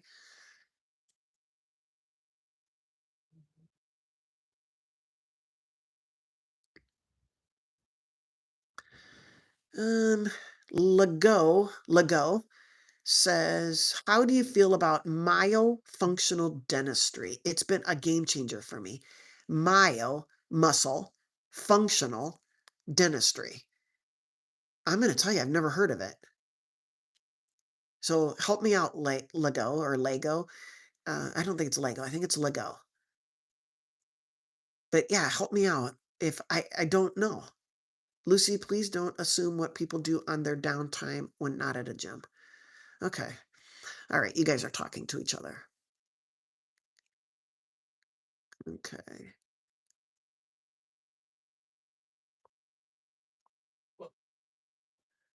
Oh, I miss this, Mr. Zade. Thank you so much for the super stick for the super chat or super sticker. I can't tell. I cannot tell. Do you have a question? Are you comfortable with things like workout wear? Um, am I comfortable with it? Like, do you mean like do I wear workout wear? I wear t-shirts and sweatpants when I work out. And sweatshirts. So that's what I'm kind of comfortable with when I work out. But are you talking about certain workout wear? I've never really done certain workout wear. People do certain workout wear all the time at the gym. I think they feel comfortable with it. I don't know what the definition of your workout wear. T-shirts and sweatpants? Yep, I'm comfortable. Um, Doc, would you recommend only a diet of cottage cheese and eggs? No. Although that looked like my diet a few years ago.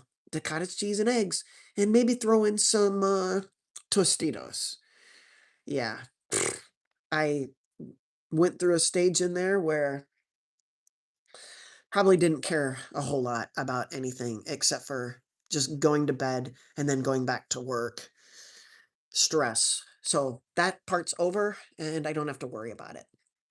You mentioned liver in your earlier live. Is chicken liver a no? No, I think you're okay with chicken liver. I think you're okay with any type of organ meat. And if you only have access to chicken liver, yes, I would like you to get pasture raised chicken. But if you don't, eat the liver. There's not much fat in that. And we all need organ meats. Again, Dr. J is not so good at that. Does Dr. J have to take an organ supplement? Yep. I do eat and I do eat liver from so I eat pork liver, just not enough. I don't eat enough liver. Do I eat chicken livers? Yes, but not enough. I just don't eat enough. I know that I'm low. I can feel it. I feel it. Do I need to get a blood test for that? No. I increased my liver. I got better. It's So should someone not supplement vitamin D if they are at 30? True seeker, I don't know. I don't know if that's your active vitamin D level or your stored vitamin D level. I don't know. I would need to get both of those, and I would want to know your calcium level. Lucy says chicken liver is good. Dr. J, yep, I do. And so do the dogs. Although I have to cook them. Some dogs do not like it raw. Other dogs like it raw. Some dogs like it cooked. I cook them. If I need them to eat their chicken liver or their beef liver, I sometimes have to cook it for something, not cook it for the others. Sometimes I have to pour some of my capsules on their food because they won't eat it at all. Then I'll get them freeze-dried liver. Of course, they'll eat the freeze-dried liver. What kind do I get? Right now, they are eating Badlands chicken freeze-dried chicken liver bites. They get a tiny little bite every day. What's your opinion on baby bok choy? I don't know what it is. Okay. Candy says Lululemon has been called out for plastics in their clothing and cancer-causing chemicals. That's why the person asked about workout wear. Oh, I wouldn't have put two things together. Yeah. Although I will tell you, the t-shirt I have on probably has the same chemicals as Lululemon. I'm just venturing because one of the chemicals that's in all of our wear, if it's not pure cotton, it's got chemicals in it. So, the minute we put on something like polyester, we're getting bromide toxicity. And that's why I believe everybody's low on iodine. And that's why I'm seeing so many thyroid cases. Yes, there's other causes for thyroid, but I truly believe we are really low in iodine. Why? Because we get too much fluoride, we get too much bromide, and we probably get too much chloride. I don't know. Those are all halides. They're in the periodic chart of the periodic chart. On the right-hand side, the very right-hand side is the halide. It's a column, and the halides are there. Bromide, chloride, fluoride, those are halides. And iodine, the receptor for iodine also is the receptor for fluoride, bromide, chloride, right? And if there's more fluoride, bromide, chloride, you're not going to get the iodine attaching to the receptor. So it's almost like they get blocked. So you either take away the bromide, fluoride, chloride, or increase your iodine so much that it can reach the receptor faster than the bromide, chloride, fluoride. Crazy, right? So I check a full thyroid panel. Some people want an iodine level. I get it. But I would check a 24-hour urine iodine. And yes, Jonna, get a full thyroid panel. Absolutely. Yep. Let's see. Truth Seeker says, okay, my PCP doesn't do any tests unless I request it. Outside of a CBC and a thyroid panel, my doc doesn't order some that I asked for. I asked for the vitamin D test. He just said, take 5,000 IUs and sent me out the door. Yeah. Truth Seeker, that's a time where you might need to get your labs on your own. I don't know which vitamin D they got. I'm guessing it was the stored vitamin D, and you might want to get the calcitriol level. Just go online and get an active vitamin D calcitriol level. Okay. That would give you the answer right there. Okay. Um, Lucy says, Jonna, Dr. J doesn't eat plants. I don't, I drink coffee. Remember, Lucy? Yeah, that's a plant. I do eat bok choy, zucchini, as they are the lowest in oxalates. Zucchini. Okay. So, yeah, if you're going to eat a vegetable, Lucy says, get zucchini. It's low in oxalates and likely low in phytates. What else is low in oxalates? Isn't squash low in oxalates? Squash would be lower in oxalates. Yeah.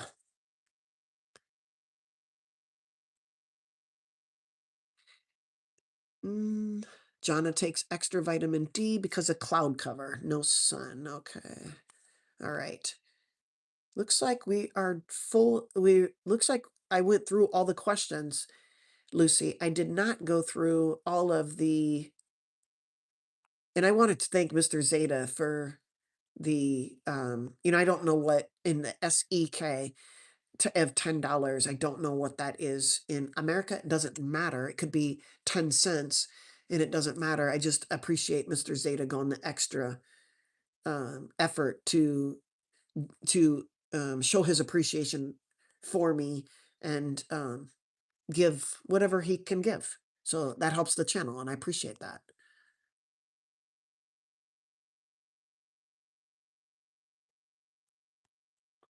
I think that's it for the questions. Yeah. Okay. All right, you guys. We will call it quits. And I will be back next Saturday, Lord willing, at 9 a.m. Central. Sunday, Lord willing, at 10 a.m. Central. And catch my reels during the week. Although last week I did not do any reels. I was letting the current reels kind of, I don't want to say fester, but kind of sit with you guys. I think when we supply too much information all at once, we get overwhelmed. So at times, twice already this year, I have taken a week off from doing reels. So just Monday through Friday, from doing reels to let the information settle. If I could give you some homework to do through this next week, is to understand whether or not your LDL cholesterol is a result of you overproducing, meaning your liver is making too much LDL, which it doesn't. It makes VLDL, which becomes LDL, but that's beside the point. Are you an over producer that causes your LDL to go up? Or are you a hyper absorber that causes your LDL to go up? Or are you an FHer where your LDL receptors are not active or there's not enough? Or do you have a thyroid problem causing your high LDL? Or are you menopausal causing your LDL to go up? Or are you eating a whole bunch of saturated fat and your body can't tolerate that much saturated fat, so your liver can't take it back. Why is your LDL high? Many reasons. Do all of the many reasons require one medicine? No. So does that mean a particular medicine like a statin? Thank you, KB. Does that mean one medicine like a statin would be universally good for everybody? No. Would a PCSK9 inhibitor like Repatha be universal for everybody? No. So why would you let your doctor give you a standard medication for not finding out why your LDL is high? Because if you give certain medications, it could make your problem worse. Just a thought. Why is your LDL high and who said it was high? That's your homework, okay? So, Lord willing, this is Buddy. I call him BB for Buddy Boy. His name is BB. BB says goodbye until next time. Right, BB? He's looking at me. BB has never seen himself in a mirror until last night, it appears, because he barked at himself. All right. You guys have a great one.